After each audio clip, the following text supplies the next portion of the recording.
you to get up now. I want all of you to get up out of your chairs. I want you to get up right now and go to the window, open it, and stick your head out and yell, I'm as mad as hell, and I'm not going to take this anymore! Much of what you see and hear on the following program may be shocking and upsetting to you.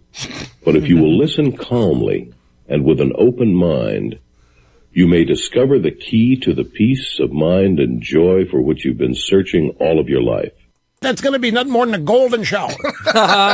Good evening, everybody. Welcome to Smyth Radio. Your host, Brian Smith, and Kerry Smith. Giving you all the late-breaking news last week, wrapping it all up, giving you all the sound bites you didn't hear, you should have heard, all the information that you didn't hear and you should have heard. I'm sure everything you've heard, all the news. Now you got to get it digested. The fake news. Yeah, and all the fake news too. Well, we have to sort that out, right? Absolutely. And the comedians all around the cable sphere thinking that they have some kind of insight to insight news. Thank goodness the Daily Show is kind of fallen to the wayside. SNL is trying to step it up, but it's getting really bad. It's so pathetic. We're going to get into that a little bit. Certainly going to talk about the Golden Shower Gate and what's that all about. Obama is in a mad dash. We are 5 days until he is completely and utterly, once again, useless, out of office. And what is he doing? He's doing a lot. He's doing more in the last week of his administration than he's done in 8 years. It's scary. It's upsetting. There's a lot of nerve-wracking things that he's done, upsetting international communities as well. So we're going to get into that. Trump, obviously all over the news because the news is obsessed with him. They can't stop talking about him. The left is obsessed with him. We're going to get into Meryl Streep, the Golden Globe Awards that were overshadowed by the Golden Shower Gate. Kellyanne Conway to hit the show tonight. Reacts to the Golden Globes thing, and this was a crazy week. I don't know if anybody knew this or not. I remember seeing it, but Shep Smith came out of the closet last year, 2016. Yeah, I was. I guess that news broke at some point. To me personally, I never knew he was out of the closet. Oh my God, man! He does he has the tattoo eyeliner. It's tattooed? You can get that. You can get eyeliner tattooed around your eyes to make you permanently look like a femdom. I don't even know what that is. Oh, my goodness. If you're over the age of 18, hit the Google right now. Femdom. Oh, my goodness. Please. This is supposed to be a family show. That's why you would hit the Google and be over 18. Well, this week is Martin Luther the King Day. This week, I should say, Monday. Right. Today is his birthday officially. Monday is the holiday for government officials and banks, libraries, maybe. Well, that's pretty much it. Everybody else has to work. I did want to say something real quick about Martin Luther King. Martin Luther King, when he was shot and killed, he was actually helping white coal miners to unionize. I'm against unions in the sense of what they've done in the past. Anything in small amounts is good for you. Like I was just thinking about this the other day, how to compare this. There was a radio show that had guests that come on, and they would drink water throughout the show, and the last one to go to the bathroom would win an Xbox. Who did that? Oh, it was huge all over the net. I didn't know that. So the woman... That's awesome. So the woman who wanted to win the Xbox for her husband and her son, she won. Okay. And when she left the studio, she held it so long that her body started to lock up and she actually couldn't go to the bathroom. Oh, it was like a septic shock or something like that? Right. Drove home and died. Yeah, I guess if you go to extremes, anything's possible. My point being, I've seen where unions have worked in small groups, but when you get them so concentrated, you get what happened in Detroit. They destroy it. They kill it. Well, here's my point on unions. It's a free country, free market capitalism. Correct.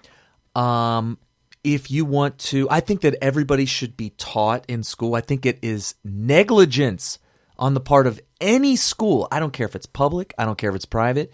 If it is not teaching kids how contracts work, whether it's just an hourly wage job you're trying to get or some sort of a contract where you get paid all at once or whether you get paid some sort of salary, you have to negotiate this stuff. And for kids not to be taught this is just a crime. But on top of that, there should be nothing against a collection of people collectively bargaining as a group. I have no problem with that. The problem, the thing I think that should be illegal, because it is a conflict of interest, is collective bargaining for against, I should say, the government, for government work. Yeah, that should be illegal. If you are a government employee trying to become a union in a government, it's a double. It doesn't work that way. Because you're trying to go to battle at the negotiation table against the taxpayers, right. And there's this false belief that there's this overbearing boss in the government, which, everybody has bad bosses. And if you work in the government, I guarantee you've had lots of bosses that are incompetent, they're evil, they are abusive, and all that kind of stuff. But the thing is you're serving the taxpayer. You should be trying to get those bad bosses out because they're serving the people. And if they're bad, if they're doing something wrong, you should be working on getting rid of them. But you don't need a union to make that happen. Right. And not to get too far off the subject, but the reason why I brought that up is because Martin Luther King Jr. was attempting to help white men who were in the coal mines to unionize. Which I think is great. Great, absolutely. Safety, health environment, work environment, just everything needed to get better back in the day. And that's what he was fighting for, his cause, fighting for equality on all grounds. Martin Luther King. For everybody. Right. Absolutely. Right. Martin Luther King Jr. He had a dream that black kids and white kids would play together in the park together. You look at the civil rights movement today, and that's the last thing you think that they're after. Well, that's the last thing Obama has been after. And if Martin Luther King Jr. were alive today, he would not be voting for and siding with Obama because he was a Republican. MLK was a Republican. True, but I don't know. I don't think that he was like a diehard one way or another because he's criticized both sides. I think his big thing was the righteous civil rights movement, which is that doesn't really exist. There's no movement for civil rights today that has any bearing on any kind of a righteous position, because as far as I can tell, the only inequality that I see is, which certainly isn't with the vast majority of minorities in America. No. They make up the discrimination by saying it's systemic. It's as if we're born all racist, bigots, homophobes, all that stuff. Sexist, all that stuff. When in reality, you know, think about it. It's taught. This stuff is taught. Brian, it's inherent. Absolutely when inherent. Your kids were too young to know any better, they don't really care about the color of people's skin. They certainly don't have any preconceived notions about people based on the color of their skin. It's something that they either learn through listening to other people say bigoted things like, oh, those black kids, or whatever. Well, my daughter in Sunday school, and I've mentioned this before, her best friend at the age of 3-4 years old was a light-skinned black girl. And she was 3-4, like my daughter. My daughter would, because we know a bunch of Abbies. Your daughter's name is Abby. Oh, my gosh. Her name is Abby. There's so many Abbies. Yeah. So she, at 4 years old, would say, oh, my brown friend, Abby. Right. And see, to them, that is so innocent because there's not any kind of, and there's no, there's no malice. There's no harm. There's no hate. It's not like she's saying, oh, she's brown skin, and so I have a negative feeling about that. She's just describing what she's seeing with her eyes. Just a difference between your daughter and her friend at school. They're both Abby. One's light and one's brown. Right. I can't stand it. I cannot stand it when somebody says, which one is John? And there's a huge group of kids, and one kid's black, and that's Johnny. And I can't say it's the black kid or that's the dark-skinned kid. Well, you can. I mean, I can, but everybody, I shouldn't say everybody, but it makes people cringe. And that's sad because that's the easiest way to single them out when somebody asks you a question like that. Like, well, which one's Johnny? He's the one with the gray shorts. Well, there's 3 kids wearing gray shorts. Oh, with the white shirt. Well, there 2 kids with gray shorts are wearing white shirts. All right, it's the black kid. Did you what? Oh, no, you didn't. Why's he gotta be black? Oh my gosh. It's because there's so much extra history that is in your own mind from your own past from that, or it could be past that is introduced. Like slavery. Nobody has slavery in their history. This is literally told to them in a book that they are told is actually happened. Have you ever seen the movie Memento? We've talked about that movie on this show quite a bit. Is that the one with Tom guy Cruise? Guy Ritchie. Right. Or Guy Pearce? Guy Pearce? I think it's Guy Pearce. So Guy Ritchie is the guy who was married to Madonna. Right. Guy Pearce is the actor in it. And it's a movie about a guy who had complete and total long-term memory loss. And all of his memories are very short-term, like 30 seconds tops. That's the most that he can remember. And everything that happened to him more than 30 seconds ago is gone forever. So he has to rely on this giant planner that he has. It's like a big book that you write stuff. It has the calendar, it has notes. And he had to remember everything long term by referring to the notes he had written. And the movie was about how he was trying to track down the guy who damaged his brain that caused this condition because he didn't always have it. So every morning he'd wake up, review his notes, and then realize what his mission is. And he would go back on his mission.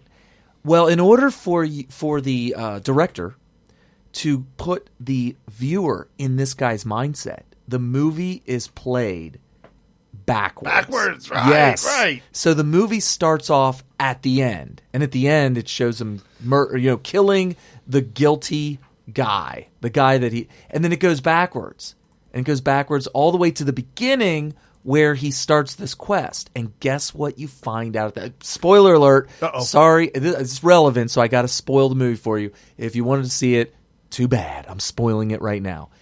You find out at the very end of the movie, which is the beginning of the story because it goes backwards, that he was given wrong information and he was after the wrong guy because there was a scene. Man. Yeah, a scene at the very end of the movie, which is at the beginning of the story, shows that he was having a bad day and somebody made him mad, and he actually wrote down in his notes something about a friend of his that led him to believe that his friend was the guy that he's after. And he ends up killing him. So he kills the wrong guy. He kills the wrong guy because of false information that he put in. So here's my point. The point is that these history books are written by people who weren't even born yet when the stuff they're writing about, that they're teaching the entire world about through the public education system, because these are books that are going to be history books that are going to be used to teach your kids what happened in our past. They're written by people who weren't even born yet. Right. The Civil War and all that stuff. They have to refer back to people who wrote about it. And so they're reading it, and guess what they do? They interpret it. Well, this is what he really meant. Well, you know what? I'm reading between the lines, and I think what he was thinking when he wrote this was blah, blah, blah, blah, blah. And the next thing you know, that gets in the history book. And then guess what that guy does when he reads that? Oh, well, guess what the student does when they read that book? They take something from that book, and maybe they don't remember everything, or maybe they don't believe everything, and they have their own interpretation. They grow up and they write a new history book. And that becomes the new history book in the classroom. And this happens for generation after generation. And all of a sudden, everything's all screwed up. And by the time you get to 2016, you got kids reading about our history that is like, how many generations? I mean, you could go back to the source material, but you're not 100% sure how real it really is. I had a kid, and I say kid because he barely 18. He was old enough to vote for this last election, but refused to. We got in a conversation about the Constitution at one point in time. Oh, boy. And he threw his hands up, and he said, that old piece of paper. I was like, what? He's like, and the problem it's with so old. Right, and the problem with that being a source material is that there's words in it that we don't even use anymore. Right. Like, most people aren't really 100% sure what a militia is. Or the Third Amendment. Right. About something to do with troops in a home. The quartering of troops. I plead the fifth. Do you even know what that is? I don't know. Give me the fourth. So, yeah, like the Second Amendment is one of the shortest amendments. And I mean, it's amazing how it's misinterpreted. And as people like the Supreme Court, liberals on the Supreme Court, activist judges, if you will, when they come out with official government documents that they wrote claiming what they believe is an interpretation of the Second Amendment, which is clearly wrong. Right. People read that and they say, wow, I never knew that. And well, now I know. No, you don't. You're that guy on Memento who got wrong information. And you're going to abolish the Second Amendment, the right for people to bear arms, because you were told by somebody who's an idiot, who has an agenda, who wants to rewrite the Second Amendment and what it means. That's the information you're basing your opinion on.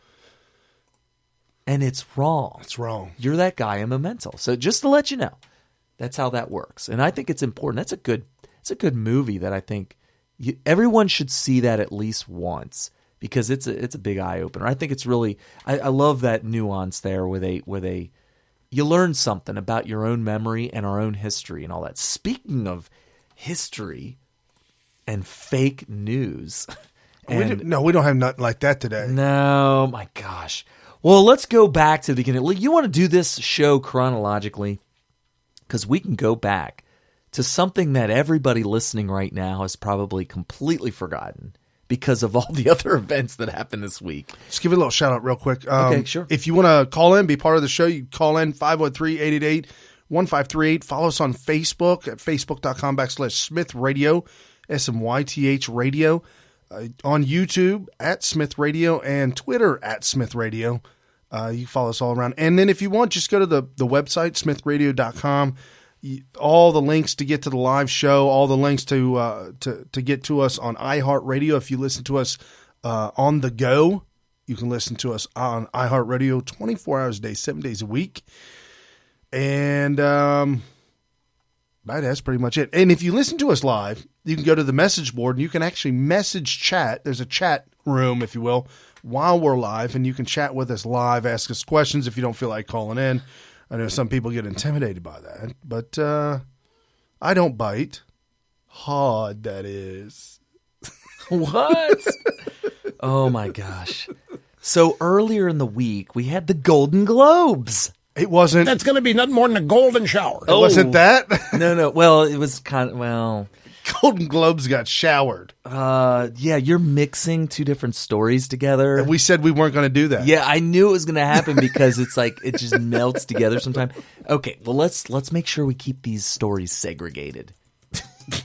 Because you got to keep them separated. Something like that. All right. So at the Golden Globes, Meryl Streep got up and started to speak, and she sounded so smart and talented. And, they are. They're Hollywood. And I'll tell you what, on these award shows, they award somebody something or they bring somebody up to speak or whatever, and they let them speak for 30 seconds to a minute or so. Golden Globes might be different, though. I guess. I don't know. Well, it turns out when I went to go dig up her speech. Not dig her up, but the speech. I thought I had the wrong clip. This thing's 6.5 minutes long. And so anyway, turns out a part of this speech is noteworthy, to say the least, and everybody knows, but I'll go ahead and play it, and Brian and I can interpret it for you. There was one performance this year that stunned me. Really? It sank its hooks in my heart. Not because it was good.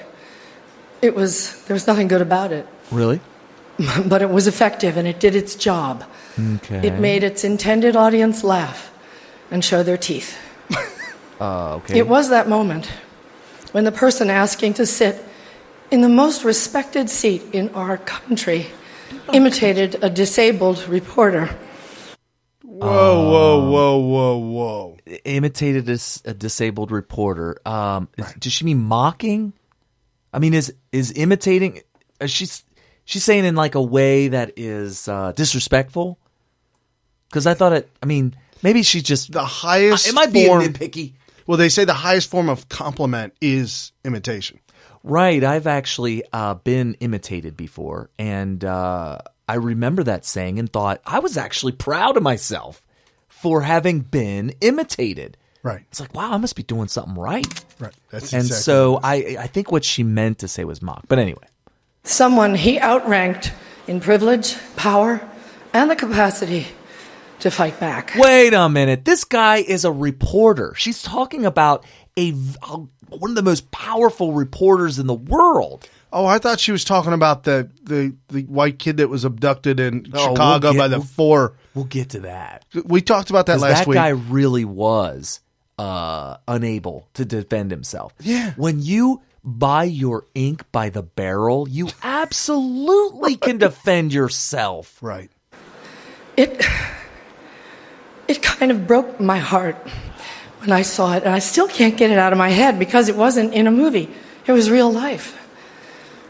Wow. And this how instinct to humiliate, when it's modeled by someone in the public platform, by someone powerful, it filters down into everybody's life because it kind of gives permission for other people to do the same thing.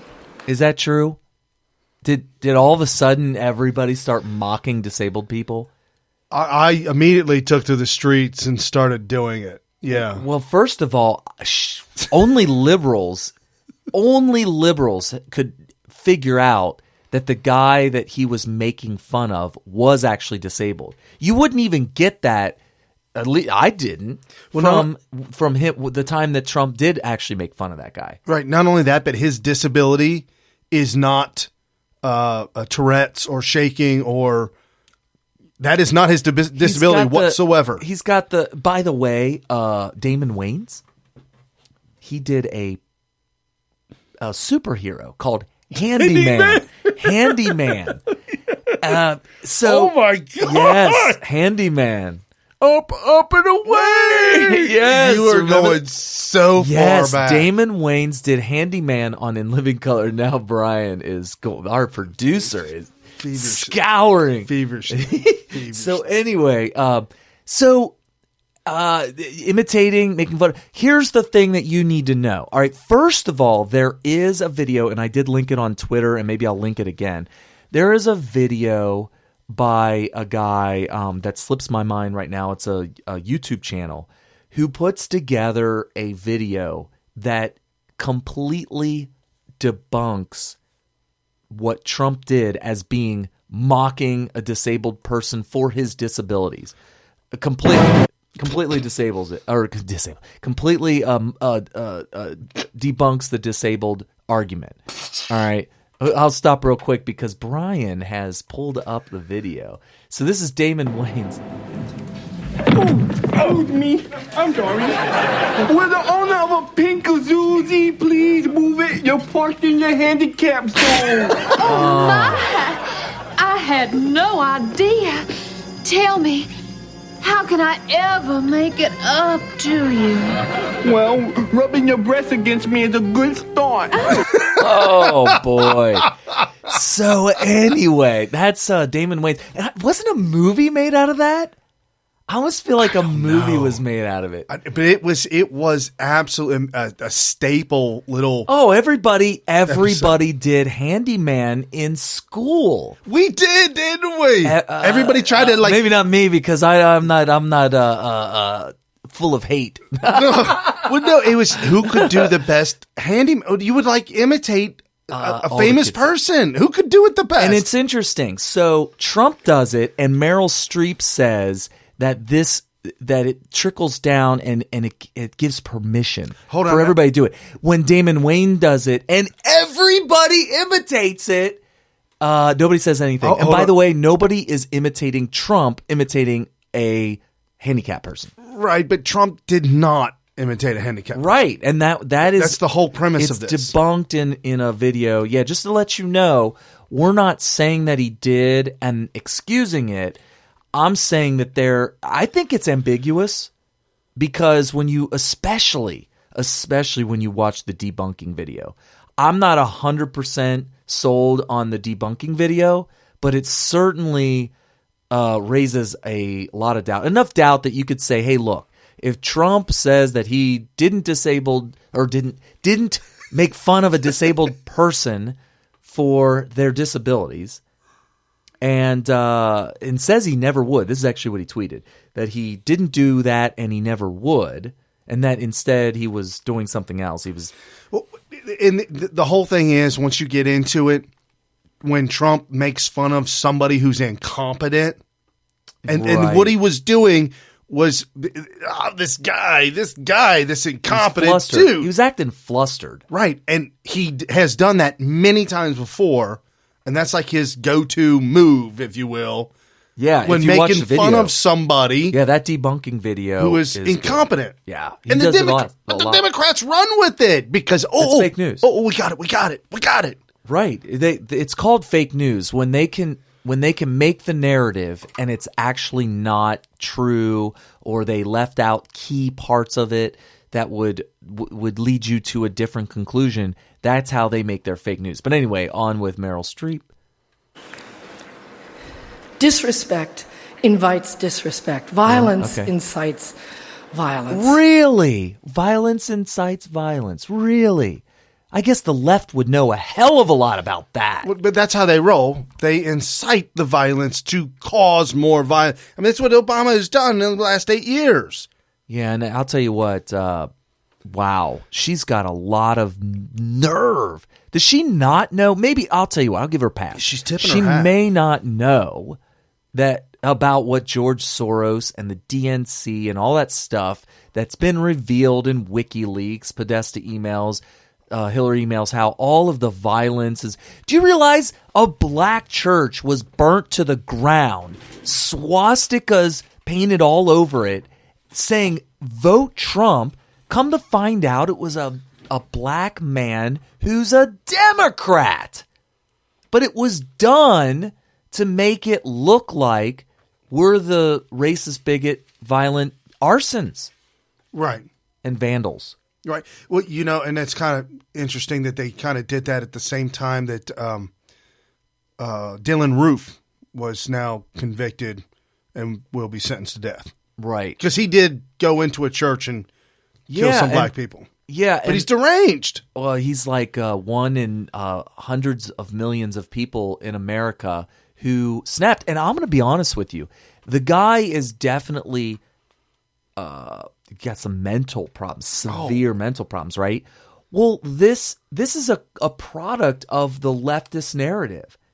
This guy probably thought that like whatever racism he had in his heart was probably pushed over the edge by the race wars that have been sparked by this fake narrative of the left that we need to be fighting.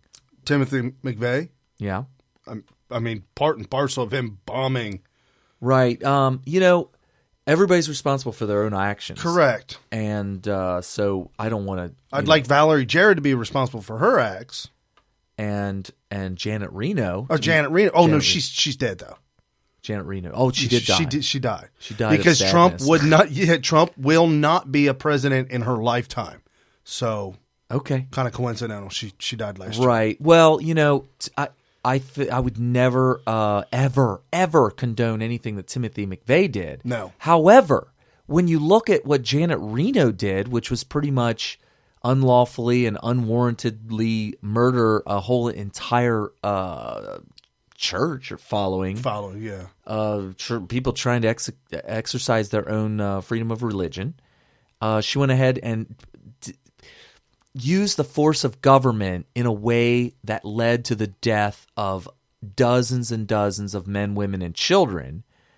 That then led to the kind of outrage that, the wrong person gets outraged, and next thing you know, an entire building's blown up in Oklahoma City. Right. Which is the motive for Timothy McVeigh's actions, which he got the death penalty, and I applaud that. I think that when you do acts of terror like that, you should get the death penalty. But the act of terror did happen, and I think that there's blood on the hands of Janet Reno for that. She and never Bill paid Clinton. a price for it. Bill Clinton, because he appointed her, Janet Reno, and so yeah, I mean, in the deranged mind of Timothy McVeigh, he was seeking out justice for what he felt was an injustice. There was an injustice there. Sure. What he did in response to that is not warranted. But so what we're saying here is Meryl Streep has got some balls to say something like that. When the powerful use their position to bully others, we all lose. Okay, go up with that thing. Okay, this brings me to the press. Oh, the press. We need the principled press to hold power to account, to call them on the carpet. Every outrage. Yay.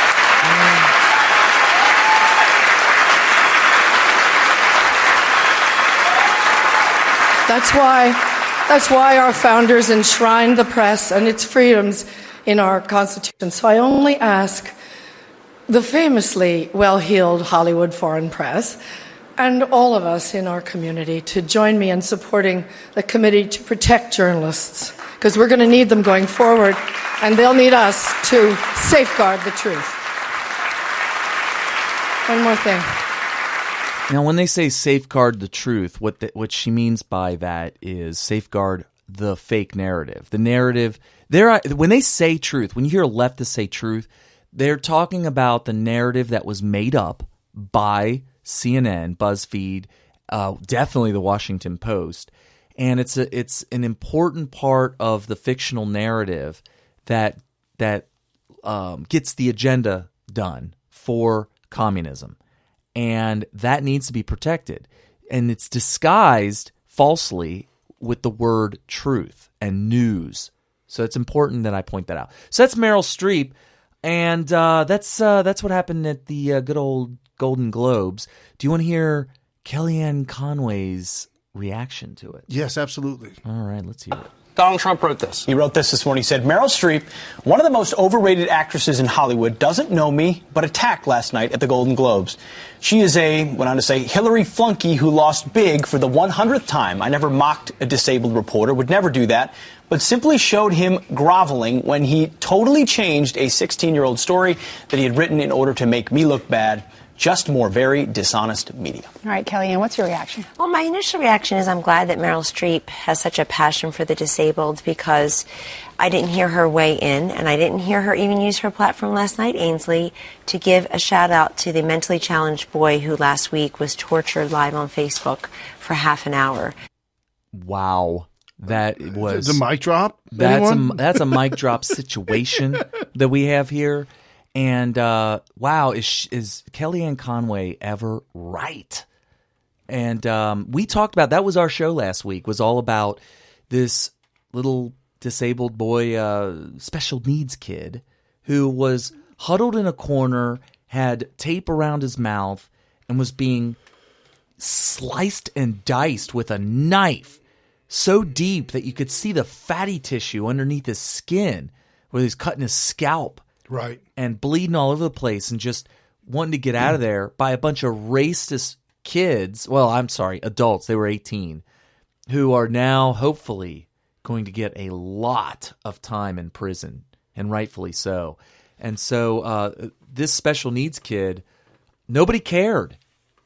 No, when I mean nobody on the left. Nobody on the left cared that a special needs kid who happened to be white, nobody was sure if he voted for Trump or if he supported Trump, but apparently these black kids who don't like white people based on their profanity-laced shouting in the video that they recorded live, which we went over last week. If you want to hear all about that story, definitely click on our next or after this, listen to the show because we go all over that. Don't do it until this one's over. Yeah, when this one's over. Real quick, Stefan Molyneux, he tweeted out a meme right after this situation had happened, and it's a Washington Post ABC News poll taken back in compared from July 2016 and April of 2009. April of 2009, how are race relations in America, in the United States? Generally good. In 2009, 66% of Americans said generally good. Race relations generally good. Generally bad in 2009 was 22%. So race relations, if you want to get the feel for it, in America in 2009, I totally believe that. 66% said, yeah, hey, I think race relations are great. 22% said, no, I don't think so. Fast forward 6 months ago, July 2016, race relations generally good, 32%. Generally bad, 63% say generally bad. In the 8 years that Obama has rained down terror, he has been able to flip the entire opinion of race relations in America from generally good at 66% to now generally bad at 63%. So almost, so it was about 2-1 thought that race relations were good, and now it's 2-1 think race relations is bad. Right. It was actually even a little further away from that. But yeah. No, you're right. You're right. That's terrible. That is really awful. I don't know. I mean you got to try hard. I can't imagine if you had told me just that. If you just showed me that slide 8 years ago. In 2009. It would have been hard for me to figure out what you could possibly do to make that happen. I really don't. My mind would be stumped trying to figure out what you would have to do to make that happen. Yeah. That's really sad. He's done it, and the things that he has done in the last 8 years has been mind-boggling, especially when he did, hands up, don't shoot. Oh, my gosh, that's totally if I had a son, it'd look like Trayvon Martin.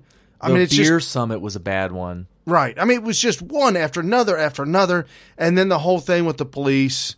He has been 100% against the cops, which is unbelievable. As we reported back when it happened, the total murderous terror attack on the cops in Dallas during the Black Lives Matter protest is definitely – that was a very odd story. I hate to go all Alex Jones on it, but I mean, some of our sources say that the Black Lives Matters movement never got the proper credentials to march, and yet they were allowed anyway.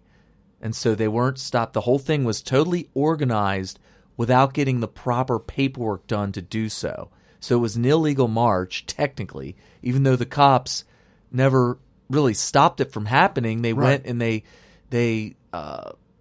did what they were supposed to do, their job, and this whole thing looked like a big old setup when you look at it in hindsight.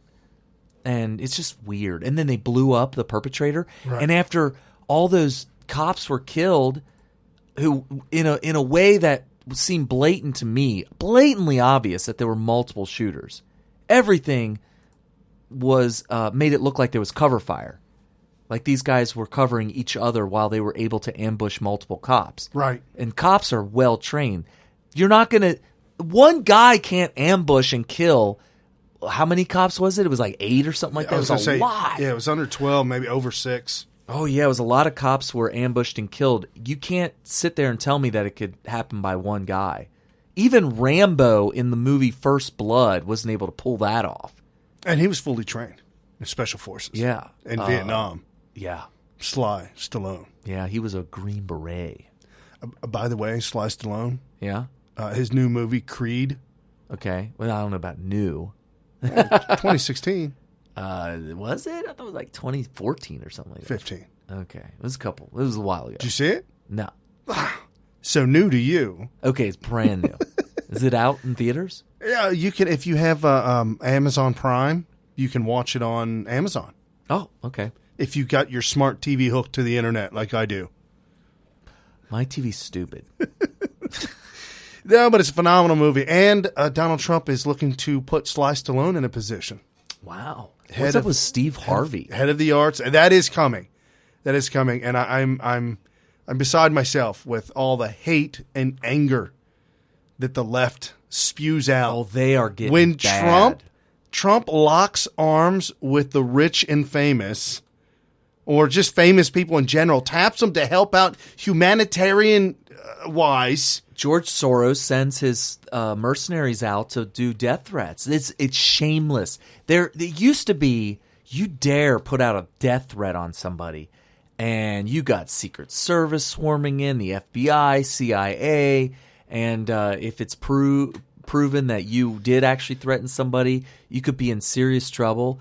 Now it must be completely ignored or something, because it's in the thoughts of the people in general, the general public, that this is actually a very effective tactic. It's acceptable now. Totally it's acceptable to threaten the life of a president-elect anywhere. There's a blind opera singer. I don't. His name's not on top of my head. I'm reciting what I read in a tweet today.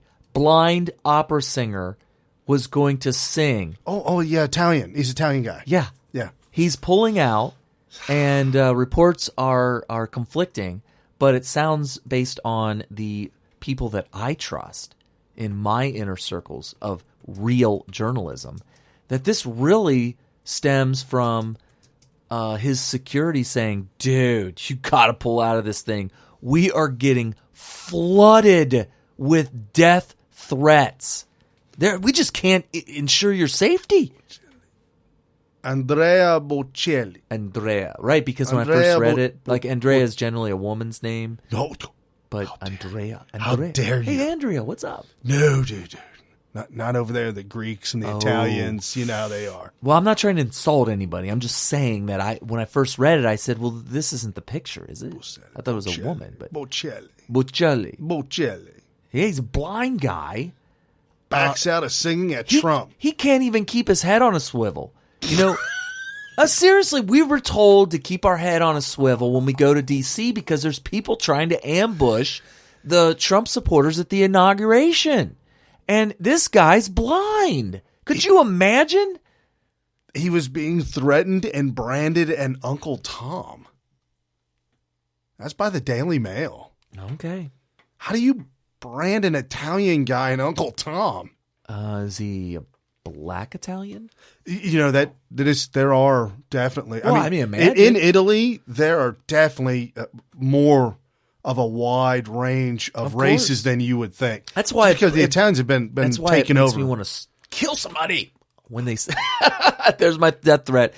You can leave your Secret Service if you're there. You can go ahead and email me at 555.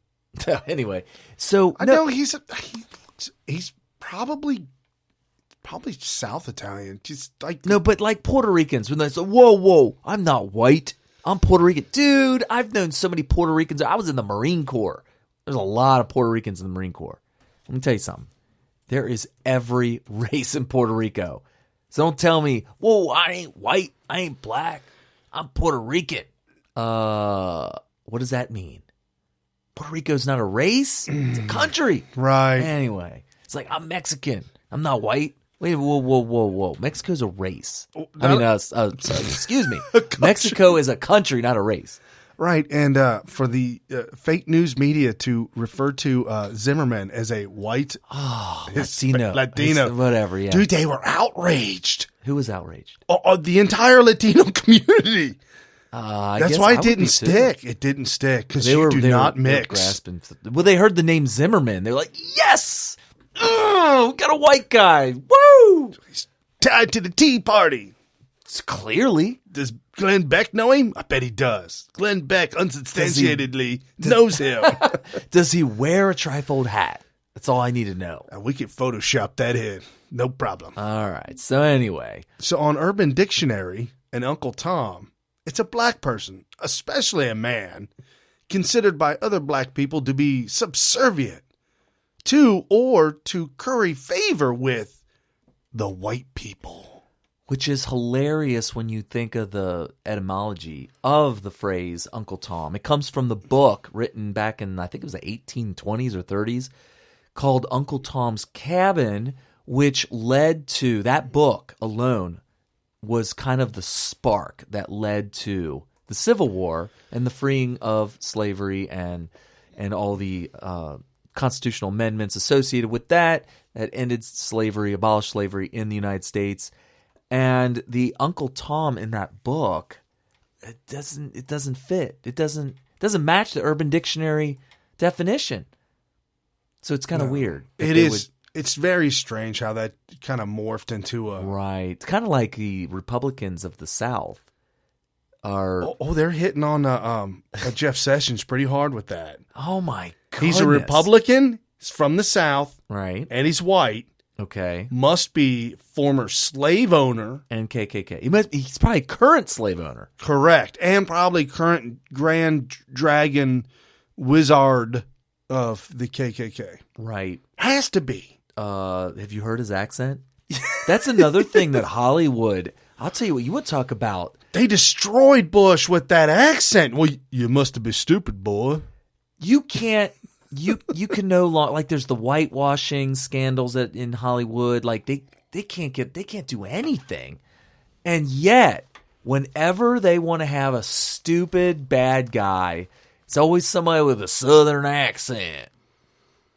Yeah. Oh, I'm about to have fun with this one. you got bird mouth. I just watched Pulp Fiction. Oh, really? And the guys that rape I can't even remember his name now. Black guy. Well, I was trying to remember his name. Whatever. Yeah, of course they had the Confederate flag on the wall, and they had the accents and all that kind of stuff. But anyway, so yeah, Samuel. What? I was just gonna say Samuel J. No, not that one. No, whatever. You got to be careful in this day and age. Ving Rhames. Oh, okay, yeah. This right here, Ving Rhames. No, his name in the movie. Oh, Marcellus Wallace. Marcellus. Marcellus. Yeah. Yeah, Marcellus. Yeah, when he gets, ain't good. Yeah, it's not good. I'm gonna get medieval. He's the I'm gonna get medieval on your butt guy. Yeah. So anyway, since we're talking about Hollywood and race relations, let's go ahead and touch on some of the phenomenal things in Obama's legacy. Would you like to talk about his legacy of hope? Well, apparently Jake Tapper does what Jake Tapper does. He had the White House chief of staff, White House guy, McDonough. What? McDonough? I guess that's why fat. I guess that's why they call him McDonough. Look at his name. Oh, McDowell. I don't know how. McDonough. Is that like the poor man's McDonald's? I think so. Oh, I can't afford McDonald's. I got to go to McDonough's. Yeah, McDowell's. Well, that's from Coming to America. Yeah. So here's F. Chuck Todd. No, not F. Chuck Todd. No, we're going to... Where are we going, folks? There it is. Tapper. Here it is. Tapper. I will say that the thing I'm most proud of, Jake, is an administration now acknowledging that we still have 6 days left or 5 days left. that has been historically free of scandal. And I think that's important, not just because it underscores the president and his and the First Lady, Dr. Biden, Vice President Biden's view on how the government should run and how we should conduct ourselves, but it's also because we set out a White House that said the institutions have to work. Congress is going to investigate us. They did. We participated in, and I don't know what he's talking about there. I don't know. And cooperated with those investigations. Department of Justice. Some would take issue with that, just FYI. Well, I'm sure they will. And my point though is, Jake, is they ought not let down their guard on the importance of the Article 1 institution, Congress, overseeing the Article 2 institution, the president. Okay. Scandal free. There's no such thing. It's getting worse. Scandal free. How about the complete horrible transition of transfer of power? You know, I'm kind of afraid that they're going to remove all the T's from all the keyboards. Oh, I could see that. They removed all the W's from all the keyboards for the during the transition between Bill Clinton and George W. Bush. But anyway, so what's the next item up? We got to get eventually. We're going chronologically, aren't we? Yeah, but since we're on the scandalous scandal, oh my gosh, we didn't even say what the scandals were. Okay, I've got a March Madness spreadsheet here. Okay, I see it. It looks like it's not a 64-man bracket. It looks more like a 16-man bracket, maybe? Yes. Okay, 16-man. So we're already at the Sweet 16. We are at Sweet 16. IRS targeting Tea Party members. Remember that one? Oh, this is a list of scandals. Because he's scandal free. The 16 scandals, and they're going to go head to head. Yeah, and battle it out. Right to see what the number one scandal is. Who's up in the first round? IRS targeting versus GSA Las Vegas misspending. Do you remember that? Oh yeah, that's when they were taking these ridiculously lavish trips in like the most expensive hotel suites. And they had pictures of that dude with gold chains, and like he was this chubby guy in the jacuzzi. Okay. And then we have Fast and Furious versus targeting Cheryl Addison. I don't know about targeting Cheryl Addison. Well, Atkinson. Atkinson. Okay. Targeting Cheryl Atkinson. Okay. Solyndra. We forget about that one. $500 billion down the drain. Solyndra goes head to head with immigration executive order, which was eventually shot down by the Supreme Court, saying that it was illegal for Obama to open up the doors. Yeah. Veterans Administration. Oh, that was a bad one. Goes head to head with handling of BP oil spill. Oh, that was a long time ago. Mm-hmm. Was that under Obama? Yeah. Because he didn't take any credit for that. No. Here's the thing about this is why I'm not going to give them much. I'm not going to hammer too much on the BP oil spill. That was an environmental propped up thing. Environmentalists were like, oh, this is the biggest scandal. This is worse than Exxon Valdez times 1,000. Dude, I fell into it too. I did too. I went to Florida that year. And you told me. And I was running across. First of all, I didn't want to go. Right. I wanted my money back. Right. And then I was on the beach like, stay out of the sand. There's going to be oil. And there was nothing. Did you get it? There was nothing. Well, what was shocking was that the oil was spewing out at the ocean floor from that broken pipe. Yeah. Mm-hmm. And it was weeks. Yeah, it was months. Weeks dumping out. It was just more oil came out of that than like I don't know how many Exxon Valdez tankers dumped. It was like, but what people don't realize is crude oil is not man-made. It's not a poison chemical per se. It's all natural. You mean it could be certified as organic? It's organic. Crude oil is an organic product of nature. It's not man-made. It comes out of the ground as is. It's there. To say that dumping millions and millions and millions of gallons of crude oil into the Gulf of Mexico is polluting would be like saying that that would be like saying who dumped all this here when you dig into the ground and you find it in the ground in the first place. Right. Who dumped all this gold here?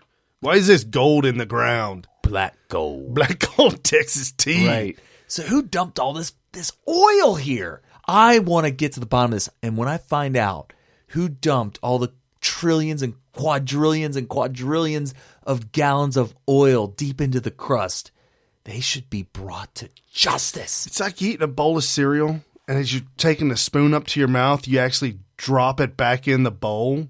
And you're like, man, my milk went back in the bowl. Okay. That's exactly what happens with the crude oil. When it comes up, it's never left the bowl. Part of the earth. It's still there. Right. So it turns out there are organisms, bacteria, and maybe even some sort of small cellular, single cell type organisms that actually feast on this stuff. Oh, they love it. And guess what? It never made it to shore. In fact, when they went to go look at it, because they thought, well, we got to clean this up. We got to do something about all this oil that's dumped all over. It's going to take trillions and trillions of dollars just to clean it up. So they went looking for it, and they couldn't find it anywhere. Why? Because nature took care of it. No. Yeah. What the hell is she doing getting involved? Who does she think she is getting involved in this mess? She shouldn't have worried her pretty little head off. Oh, my gosh. Scarlett, my dear, frankly. Oh, man. So Benghazi goes head-to-head with Sergeant Bo Bergdahl. Oh, my gosh. These scandals are bad. What was the first one? Benghazi goes head-to-head with Bo Bergdahl. Oh, you know what? How does Obama completely escape all responsibility for Benghazi? Everybody blames him for Bergdahl, but they don't. It's all Clinton all day when it comes to Benghazi. Oh yeah.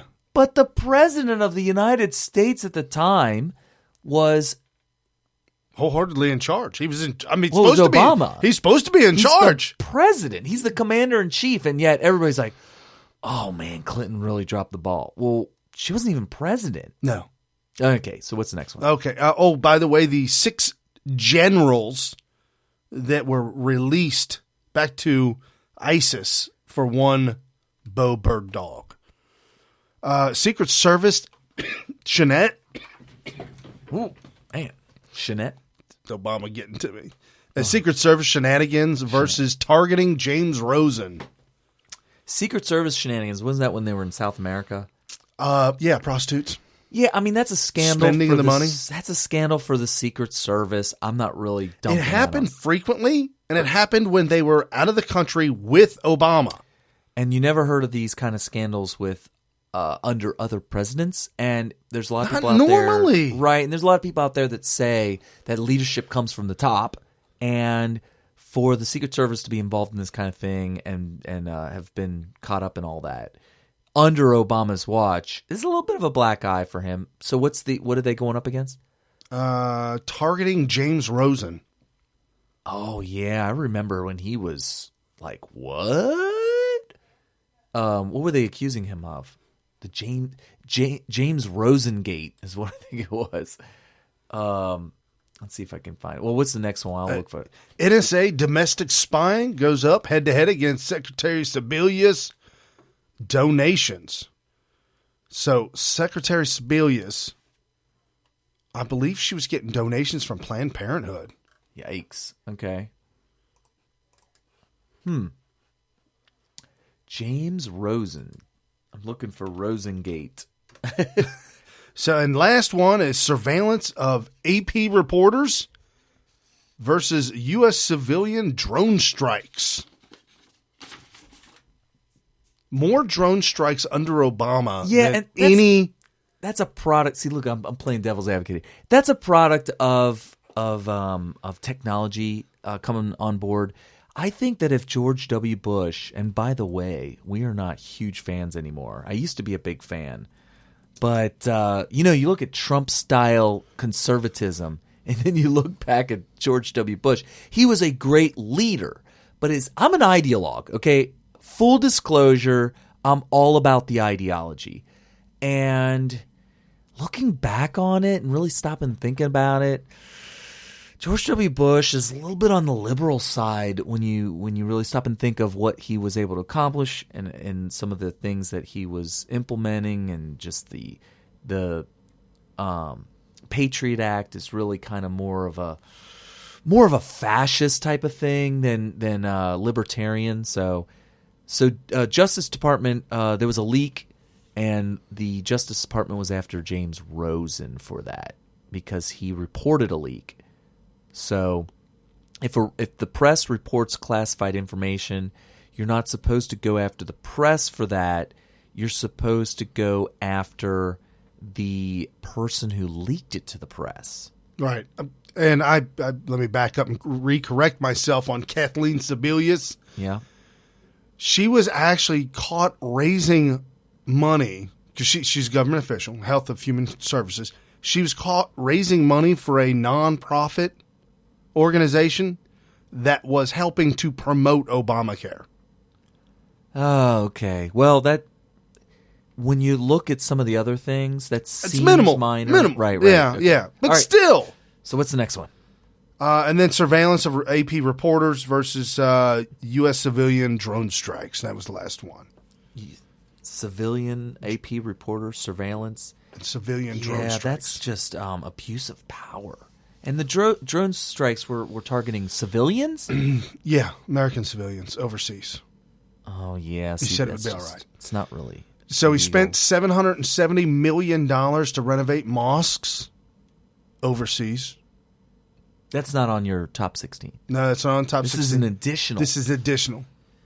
And then also the money that was spent to, what was it, pallets of money that was given to. Oh, that was a big one. to Iran. Yeah, nobody's talking about that. How is that not on the Sweet 16? I don't know. Because there's so many of them. Well, the Sweet 16 was made before that. See, that money dump just came out in the last year. Yeah. It was exposed during the election. No, it was before the election cycle, I think. I don't know. I felt like it was a May, June, July story. Yeah, and after all was said and done, they didn't even give back any of the hostages they're holding. That was a really bad one. No, it's a crying shame of what has happened. It's just absolutely, I don't know what to say. It's just so unbelievable what has happened. Pallets of money of different countries, different denominations. Unmarked bills. American currency, foreign currencies, might as well just sent them a bucket of gold bullion. I'll bet you gold bullion was involved. And that's to help jumpstart their nuclear program. Right, that's correct. And then this with Obama, with the last days left, he's rushing to complete dozens and dozens of tasks. He is feverishly, with pen and paper, going complete ape on executive orders. It won't matter what he can do, what he can't do. This is kind of one of the biggest ones that came up this week. This Cuban migration policy. Check this out, folks. I don't know if you know this, but Cuba is under a dictator, the Castro family. Right. It's almost like this crazy oligarchy / monarchy, but instead of, like, monarchy implies some sort of theist in charge, but actually it's a communist dictatorship. Correct. Yeah. And so we recognize that as that those people fleeing for their lives because they're being persecuted, we will honor that if you get to America. Okay. So the policy has always been, if you are a Cuban in Cuba and you get a rusted out 57 Chevy, which you can find anywhere on the streets, and then you use that rubberized spray for undercoating. Oh, like that commercial. Right. And you float it to America. They don't just rope pallets together? You can. They have done that. They've roped 55-gallon drums together. Oh, I could see that. Yeah. I mean, just any way to get off the island, Cuba, and make it to America. And the policy is, and immigration enforcement, they know the policy. If their foot touches dry land, it's called wet foot, dry foot policy. Oh, okay. If their wet feet in the water touches dry land, they're automatically granted asylum, green card. You can stay in America. Obama this week with pen and paper. No, sorry, my friends. That policy no longer exists, and you must have full documentation to be in America. That's from Trump. No, that's from Obama. So, because we want the people that want to flee communism. Correct. He's mad because he thinks you should stay with communism. Well, I think Castro tapped him before he died and said, "Hey, buddy, help me keep my people from running away." Interesting. I mean, it's just so strange why you would do that. Well, I think he was starting to realize that since America was becoming more of a communist dictatorship than Cuba eventually, that we need to change around those rules anyway, I guess. All right. So crazy. A couple other things. 2 major agreements he signed this week addressing racial bias in big city police departments. Because you know there's racial bias there in the big city police departments. I don't get that. He's also done what caused the crash, the housing crash of 08-09. He just signed papers that says anybody with low income who wishes to achieve a mortgage, we'll give you lower premiums. So if you're first-time homeowner and you're low income and all you can do is afford to rent, Obama phone! Right. He's going to give you a phone. He's going to give you a house now. Oh, my God. Obama house! Right. And check this out. When you go to apply for a loan for anything, they look at all your stuff, right? Okay. And if you've got medical bills unpaid, you probably have bad credit, right? I would think so. Right. 2 years ago, Obama, with pen and paper, first-time homeowners, when the bank's looking at them for a loan, cannot include medical bills. Okay. You cannot, if they have outstanding medical bills, you cannot look at them or use them as. I don't know how negative towards loaning. How does the medical industry even stay afloat? Because check this out. Now that what Brian's saying, so you can go into a hospital, an emergency room, let's say, with a splinter. Or maybe something on your skin that looks like a splinter. You had to take the ambulance to get there. You called up 911. Because that's $5,000 for an ambulance ride. You call up 911. You say, there's something wrong with my finger. I'm be surprised that they would even take you. And they bring you in to the emergency room. And they perform an operation on your finger to try to find this piece of wood in there. Do a biopsy.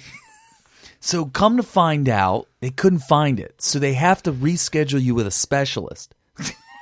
So they send you back home in an ambulance. And they have to pick you up again. Right. To personal taxi service. Right, to a specialist to find out where this piece of wood is. Because it doesn't show up on the x-ray. Right. Special material. The CAT scan, the x-ray. Yeah, well, after all the CAT scans, CT scans, just everything, come to find out, it was just all in your head. It's a hangnail. Something. It was an owie. So, yeah, it was an owie. So all that money that you need to pay now. Now a bill comes, and you just say, you know what, I'm not going to pay for that. Because it's like $20,000, and you ain't got that. I mean, like a couple $100,000, whatever. Right. Because you had to do a couple overnight stays, too. Oh. Make sure we're in hundreds. Well, you have to be observed just in case. Just in case. So anyway, maybe a couple nights. So anyway, after all that, you don't pay your bill because you're like, whoa, I didn't know it was going to be $150,000. Who can pay this? Right, that's impossible. So you don't pay anything, and you go to collections, and it just becomes outstanding. Right. Because nobody's allowed to actually make you pay that. No, and there is no such thing as a debtor's prison. And by the way, when you show up to the emergency room, they have to treat you. Yeah, so this whole Obamacare thing with 20 million people being treated, that's nonsense. After all that, when you go to get a home loan, that $150,000 you owe to the hospital does not apply to whether or not you could get a home That's right. It's insignificant. loan. Inconceivable. Right. And I know this for an absolute fact. Oh, I was on one end of that, and I saw it firsthand, folks. Firsthand. So it is an absolute truth coming out of Brian's mouth.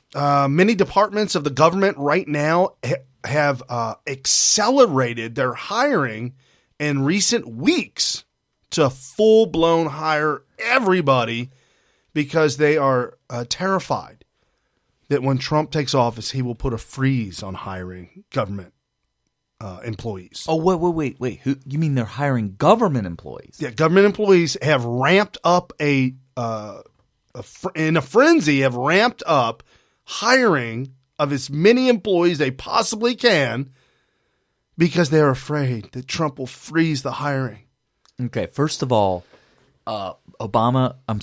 Trump needs to get with Congress and come up with a way to protect American taxpayers from unions unionizing government offices and bureaucracies, because this is a huge conflict of interest. Because how could you consider yourself a patriotic American who wants America to do well and to succeed and to work efficiently and to get stuff done with quality work in a timely manner, on budget, on time, when you have people who are arguing over this kind of stuff on your behalf against the taxpayers, with nobody representing the taxpayer? Almost need to unionize. Let's unionize the entire citizenry and have a representative whose job it is to argue on behalf of the citizens, because it doesn't hardly even really exist. Right. This article was over a year and a half ago. 21.9 million to 12.3 million government employees outnumber manufacturing employees. Well, that's 1.8 to 1. It's almost 2 to 1. Manufacturing terrible. Employee, yeah, right. Wow. And so now they're ramping it up because they're absolutely afraid of what Trump is going to do. And why would you hire a bunch of people that Trump could potentially fire? Oh, that's right. So well, hold on. So they could point to it in 2020. Say, look at all these people we fired. A job creator? Yeah, right. He fired 1.5 million government employees. And they will also say all the anticipated employees that they were going to hire. Yes, that's what they do. Oh, that's what they're going to do. We were scheduled to hire. We were allowed to hire 25,000 new employees this year. No, 200 million. Okay. Which would encompass the entire American. Oh, the 95 million able-bodied people out of work. We were going to employ them, but Okay. Trump just cut 95 million jobs. He just cut them. Yeah, because we were going to hire them. Because they were on schedule. Yeah, one day. Don't know who they are, but they were going to be hired somewhere. And if you ever thought about a government job, and I understand that, this right here from freebeacon.com, great website, by the way, federal workers' pay and benefits were 78% higher than private employees who earned an average of $52K. That's not government service. That is fleecing the American people. They earned $52,000 less than public sector workers last year. The study found that the federal government workers earned an average of $84,000 in 2014 compared to the private sector, an average of $56,000. This is just ridiculous. Literally $30,000 more dollars a year if you get hired on by the government. They need to protect the American treasury with some sort of house on un-American activities. And so a couple other things real quick. We'll wrap this up. Obama awards himself the Distinguished Medal of Honor. What did he give Biden? The Medal of Freedom? Yeah. And he gave himself what? the Distinguished Medal of Honor. And hold on, CNN or one of the lamestream, Breitbart wrote it. That was their title, headline. It said one of the main lamestream media said, Breitbart, fake news. No, literally, in order for Obama to get the award, the Medal of Freedom, or the Distinguished Medal of Honor award, he had to sign off on that. But another guy actually put it on him. Is that similar to the Congressional Medal of Honor?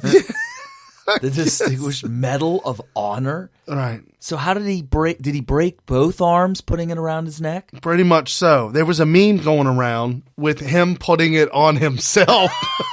Like in the mirror or something? No. He was behind himself, behind his back of himself. Like somebody photoshopped the hell out of it. Wait.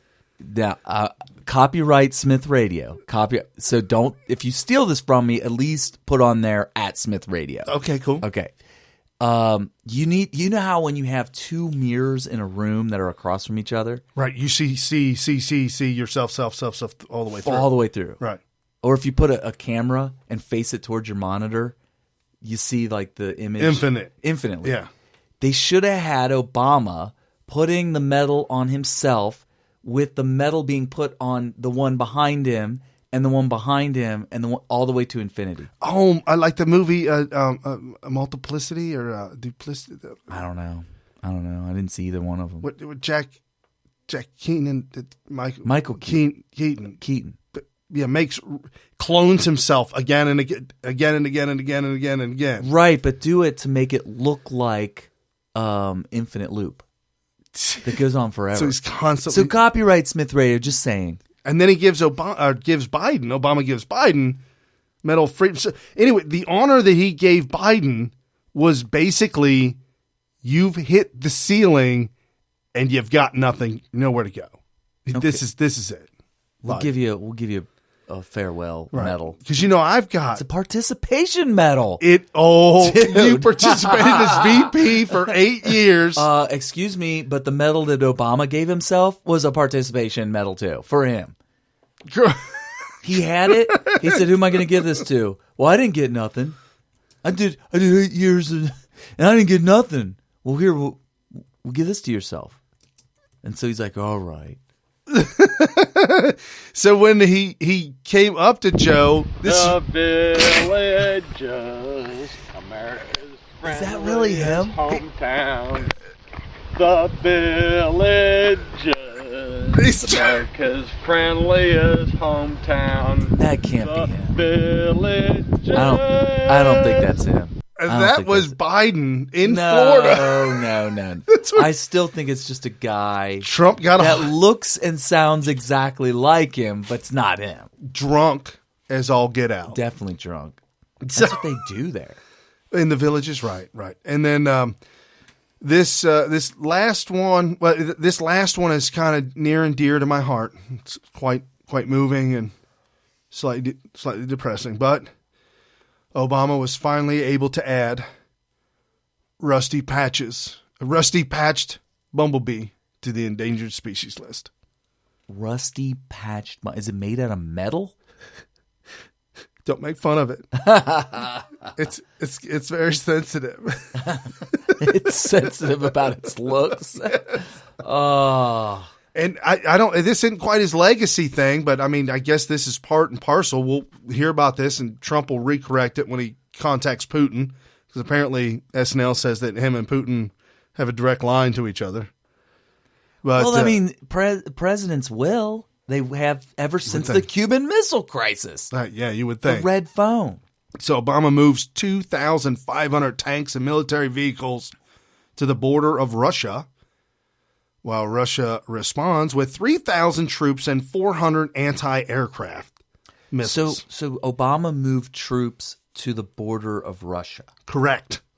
Bordering which country? I believe it was Poland. Okay. And they're saying it's the largest ramp up since the Cold War.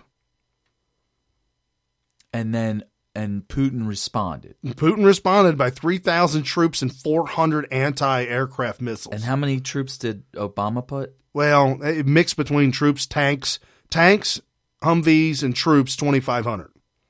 And Putin put 3,000. 3,000. Right. Yikes! This is stupid. I've never seen warmongering like this before. All those years, I'll have to admit, I had to defend all the warmongering charges against George W. Bush and Dick Cheney and all this kind of stuff. Nothing. It all pales in comparison to the kind of warmongering that you see from the left in the past couple of weeks. Yeah, absolutely unprecedented. Unbelievable. It's shocking. And so I would say that we need to be very, very careful because that's dangerous. Putin's listening to all this chatter. He listens to when Obama says the inflammatory rhetoric that he does. Right. No, it's unbelievable. And now, and we've reported this, and so has everybody else, but Obama has literally left the entire Democrat Party shattered, fractured. They're in shambles. The loss of more seats and more more positions in government where they can do damage. Or wherever across the nation with judges and mayors and governors, things like that. Anytime the left has power, it's dangerous, and they need to be fought and defeated everywhere they are, everywhere they go. Any influence, don't think, we'll just let them have the Department of Education. Let me tell you something. That is the most important thing that they have. It's the reason why America is in so much trouble right now. It's because they raise our children, all of them, conservative, Republican, Democrat, liberal, all of them. If you have a child in America, for the most part, liberals are raising them. And they're not just raising them to teach them arithmetic and all this kinds of spelling. No, it is communist indoctrination. Flat out. And if you don't believe me, have a child and pay attention to their homework. Oh, yeah. See, if you can try and actually do it, it's absolute insanity. And you know how the news media this past week with the fake news and everything, how they're supposed to be, they're screaming about, we want a press corps. We own the press corps for the most part, but really the president and his cabinet, they dictate to the press corps what it will be and what it won't be. But you got people like Van Jones, who is supposed to be. You could tell me what he's supposed to be. This is supposed to be his hired job on CNN. He's supposed to just report the news, right? Real news or fake news? Well, I mean, whatever they're propped up. But this is a clear cut. There's a minute-long sound clip of Van Jones. He was asked about what's next for the Democrat Party in their leadership. And Van Jones, as a reporter, speaks about it as if he's literally rebuilding the Democrat Party. Okay. And tell me, listen to the names he drops and how he talks about these individuals. At some of the people who become stars quickly. You have Kamala Harris from California. She is unreal. Brand new senator. Brand new senator. She's going to be out there defending those dreamer kids because they're a big part of her constituency. But she's got African American roots. She's got Asian roots. She's female. She's tough. She's smart. She's going to become a big deal. I think that. By the way, I love the fact that she's got African American roots. She's got female roots.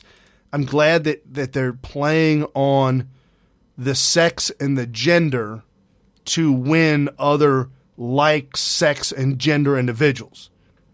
So if you want to attract transgendered people, you would hire not Bruce. What's Bruce's name? Caitlyn. You would hire Caitlyn Jenner if you want. Isn't that inherently sexist and racist?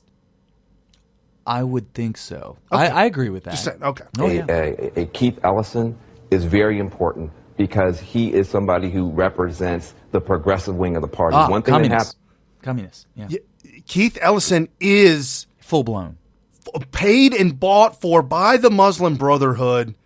I mean, he is so deep and so dirty and so wrong. It ain't even funny. Right. It's amazing that the DNC is still trying to prop this cat up. And when Hillary Clinton had a chance to make a VP pick, she didn't pick someone from the progressive wing, which made it much harder to heal those wounds with the Sanders and Elizabeth Warren wing. He's blasting Hillary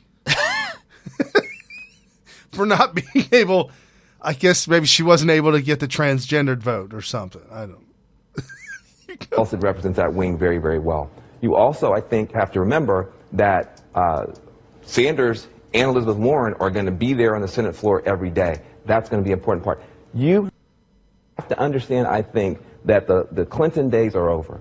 This idea that we're going to be a moderate party that's going to move in this direction, that's going to throw blacks under the bus for criminal justice reform and or for prison expansion, that's going to throw workers under the bus for NAFTA, those days are over. You can't run and hide. You got to be an authentic person from the beginning. You're going to be judged based on your authentic commitment to the actual base of this party, and if you don't do that, you can't win. So it's racist to expand prisons because what? When he's talking, he's directly, that's a shot across the bow, directly shooting at the Clintons for Bill Clinton's expansion of the prisons. So you have to make the leap, which you're saying that he does if you know the history of his saying that. Well, and he also said is shooting at Hillary for saying that predators, black predators. Well, she called them predators way back in the 90s. Right, and that's kind of what he's saying right now. You got to be authentic. You got to be real. So we're putting up a litmus test for communists now. Oh, okay. I see. You got to be part and parcel, 100% bona fide, gentrified. A red diaper baby. Yes, you have to be born. A red diaper baby in order to fit the mold. He's alienating how many people? He's talking about the DNC with Elizabeth Warren, Bernie Sanders. Oh, they are all that's left. Keith Ellison. They're the only ones left. And this girl that he mentioned that has black and female roots, which Sunnyvale Network, who's on the chat, we're going back and forth about what are female roots? What does that mean? Roots. The female roots. Oh, you don't know the history of the female? you mean going back to Eve, where she seduced Adam? Oh, she's so evil. She's so evilly seduced Adam to chomp into that apple? Well, she didn't know any better. She was easily influenced. So sexist? It is? That's sexist. Oopsies, I guess I'm fired. Oh, there goes the pink slip. So, speaking of people, we're talking about leaders in the Democrat Party. I have to read you that tweet from Martin O'Malley. Yes. Oh, yes. I'm glad you remembered that. Brian does not know about this tweet. If you follow me on Twitter, you know that I've been very disturbed by this tweet. Highly disturbed. And for that, I have been retweeting it with comments several times a day since I found it. So like 2 days, just bunch of retweets. So I'm going to read you this tweet, Brian, and you tell me what you make of it. Now is not the time for reconciliation. Dietrich Bonhoeffer did not reconcile with the Nazis. Martin Luther King didn't reconcile with the KKK. Now we fight. What the hell? Dude, he's inciting a riotous. Dude, that's bad. Well, the pictures that are associated with this tweet are, I think, of him up talking. He's talking, and then he tweeted probably part of what he said. He's inciting this black tie. It's a really formal event. It looks almost like a wedding, but he's up in the front speaking, I think. At least that's what I think this was a picture of. But that's what he wrote. I'll repeat it again. Now is not the time for reconciliation. Dietrich Bonhoeffer did not reconcile with the Nazis. MLK didn't reconcile with the KKK. Now we fight. Here's the thing. Both of those guys were murdered. Dietrich Bonhoeffer was murdered at the age of 39 by the Nazis before they were defeated. So how do you reconcile with your murder? That's what I thought. You didn't give him a chance. Martin Luther King didn't reconcile with the KKK, but I don't. I think the KKK is pretty much a dead issue at this point. I'm gonna tell you right now. If you see a KKK member, please call me. 513. Take a picture of them. 513-888-1538. Take a picture. Call me. Text it. Send it. Get it to me. I've never seen a KKK member in my life. And if you meet one that claims that they're a member of the KKK, I want proof. Well, no, you're right. I want you to. You don't even need proof. You need to ask him some follow-up questions. You need to ask him stuff like, "Oh, really? What chapter? And where's your lodge? Where do you meet? Do you know Robert Byrd?" Well, right. Do you know which Democratic leaders do you know? Right. The point is that there is no KKK. It's pretty much, for the most part, defunct. And when you see them on TV, or when you see people being accused of being in the KKK, and you see people say, or you see the guys with the white hoods on, you need to ask them, what national group are they? There might be. You've seen Maury Povich or whatever, or Geraldo. Oh yeah, Rivera. Remember the Geraldo show back in the day? Get his nose broken, and he had the chair thrown at him by those KKK members and all that kind of stuff. I mean, those guys could have been actors. I mean, really, that's the face of the KKK. Now that I think about it, there was a reality TV show just recently of the KKK. Okay. And the KKK members said the studio set the cross up and burned it. Oh, yes. Set the flags up and burned it and did all these.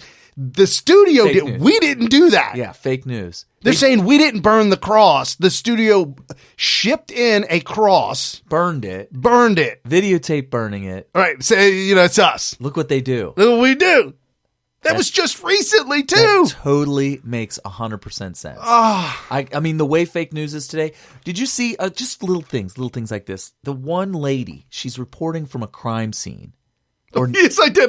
That would, yeah. And so they put up. They were late to the scene. It was already cleared. Something like that. Either that or they weren't even near the crime scene. They could have been right outside their own studio. They're like, hey, we can scoop everybody on this. Let's just film it outside. We're on They go outside at night in front of a chain link fence and some weeds, and they put up a yellow police line, and then they start filming, and then there's another shot where that's all they did was put up that yellow police tape. Yeah, like one of the extras were like way off stage, and they're like way off stage. They were down the street, and they're like, hey, you know what? Just come out the porta potty. Hey, you know what? I'm going to snag a picture of this. I'm going to snag a picture of this. Look at these knuckles. Because I'm getting paid $55 a day. Okay. $55 for like 8 hours. I have to pay to be here. I do. I rent my office. So anyway, so the fake news is out there. So yeah, that's Martin O'Malley, the KKK. Martin Luther King not reconciling with them. I mean, who would Martin Luther King, what would he would be rolling in his grave if he read this, because he was all about peace. It wasn't about the KKK. It was about whites and blacks living and playing together and being allowed able to get along. Right. And being allowed, because it wasn't even allowed in the Jim Crow South or whatever, in these certain little areas that didn't. The Democrat had South. The Democrat South, where the whites had their own bathroom or whatever. They had their own water fountain, that kind of stuff. And so this whole thing about not reconciling, Martin Luther King would not endorse this tweet at all. And Dietrich Bonhoeffer, let me tell you something about the Nazis. Nazis is an organization, right, whose members were Nazis at the time. And once they were defeated at the end of World War II, there were former Nazis who were free of that and were done with it, some of whom who were guilty of war crimes. Some of them got off free, some of them got charged and thrown in jail or executed or whatnot. But the point is is I doubt that he would say that I'm never going to reconcile with the Nazis. There were probably kids. Remember the Hitler Youth? Oh, yeah. Oh, absolutely. How could you not reconcile with some little blonde-haired kid that the Nazis took a liking to because of his blonde hair and blue eyes and started training to be a Nazi? And then the war ends, and here's this kid like, wow, that was bad. I'm glad that that's over and I'm not done with that. And all of a sudden, you're saying that Bonhoeffer, had he lived, would be like, oh, you were a Nazi. I will not reconcile with you personally. No, he would reconcile with that person.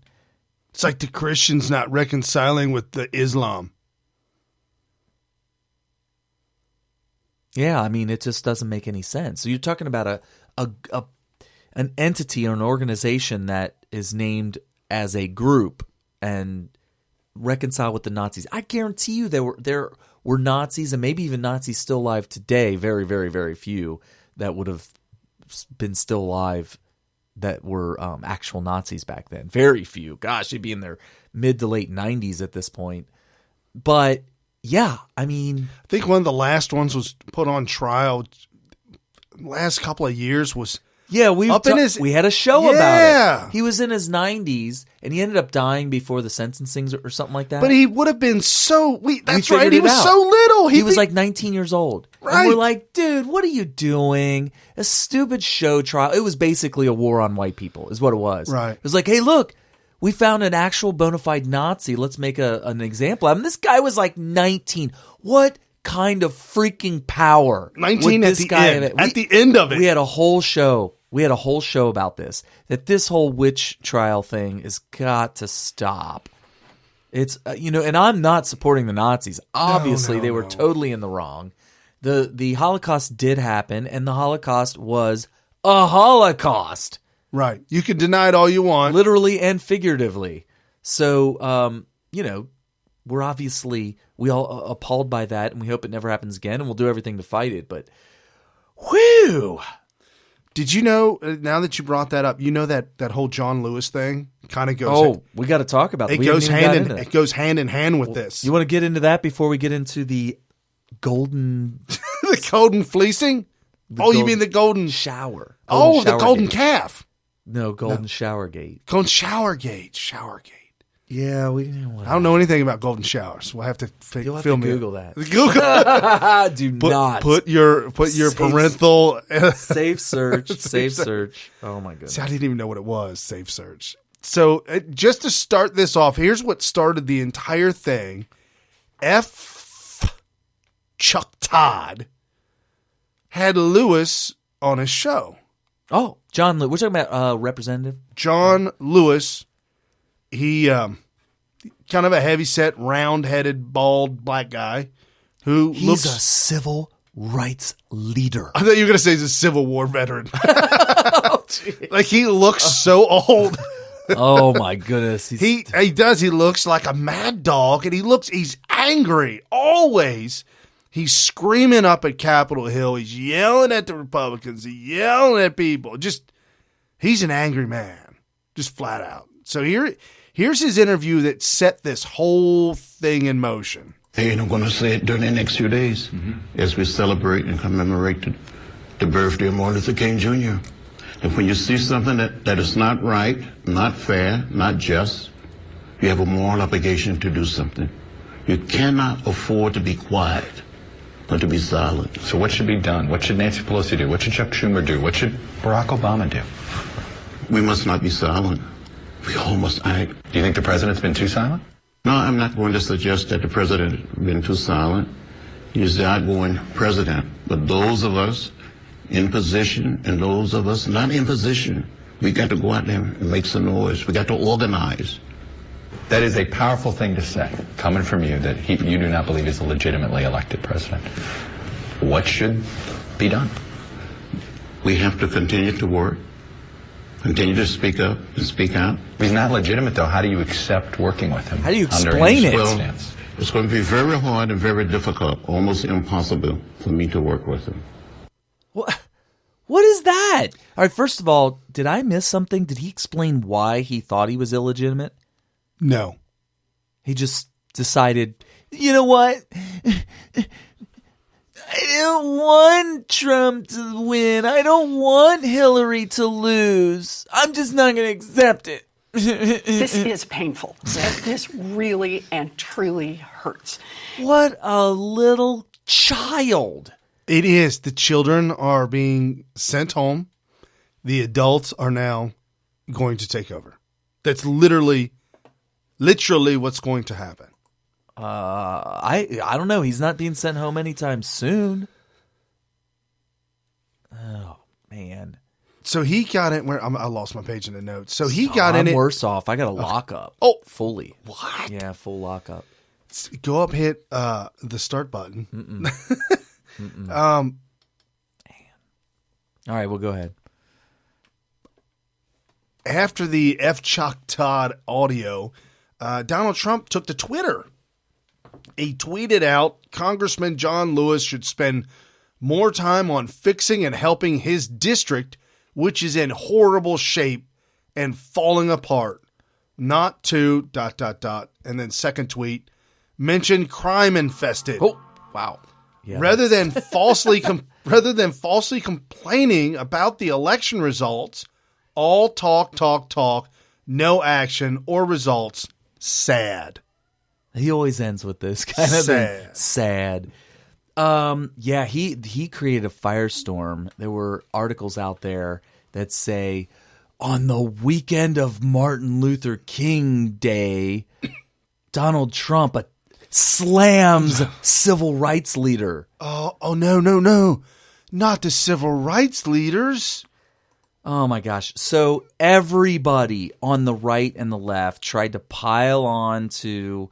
Well, they tried to make political hay out of this. Yeah, Dianne Feinstein took to the twits and used her twit and said, I know, I agree with John Lewis. I understand what he's feeling. Yeah, here's what they're trying to do, and it's not going to work because us deplorables are not going to allow it. We are going to blow them up every time they try to do this. I mean, figuratively, on Twitter. Right. And the more that they do it, the more that they expose themselves for who they are, and they put themselves in a basket of non-deplorables. See, we're in the basket of deplorables, which is good.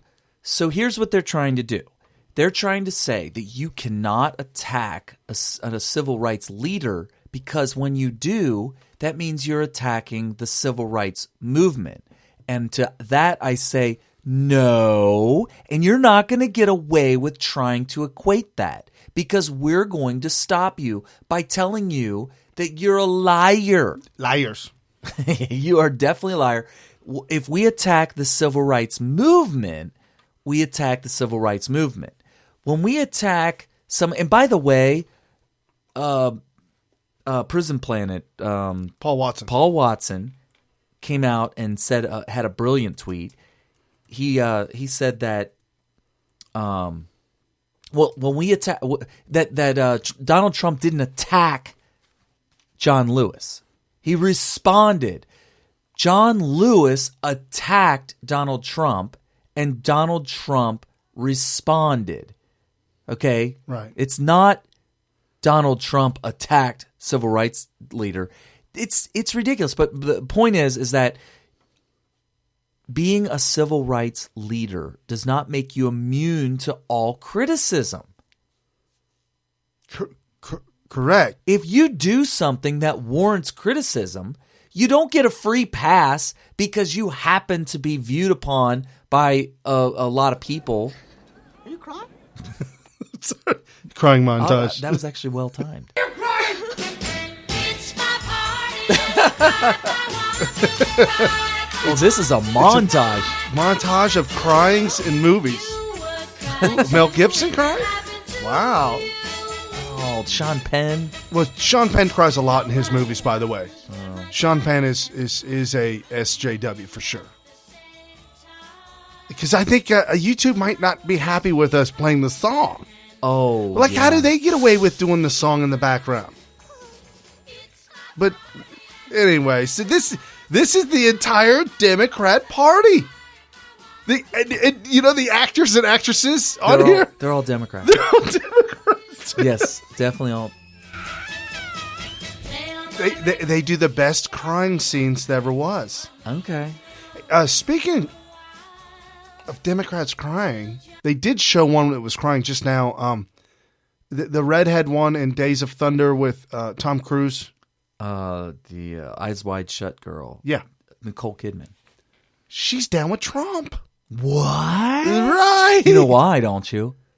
Because she's an Aussie. Oh, she has seen Aussie. She's seen the dirty backside of the Democrats. Well, not only that, but she grew up kind of rough and tumble in the back, the outback, not the backwoods. That's Deliverance. That's America. The you backwoods. Don't have that queued up.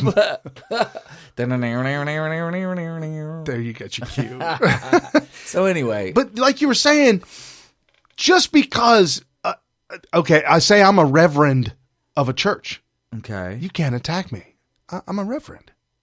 I'm a preacher. Whoa, you can't attack me. You can't. I'm of the cloth. If I attacked you for being a priest, that would mean that I'm attacking the Christian religion. Oh, and when we attack the Pope for all the dumb, ignorant, socialist things he says, he put out a message for the immigrants. Said you need to calm down and please adapt to the local laws and customs.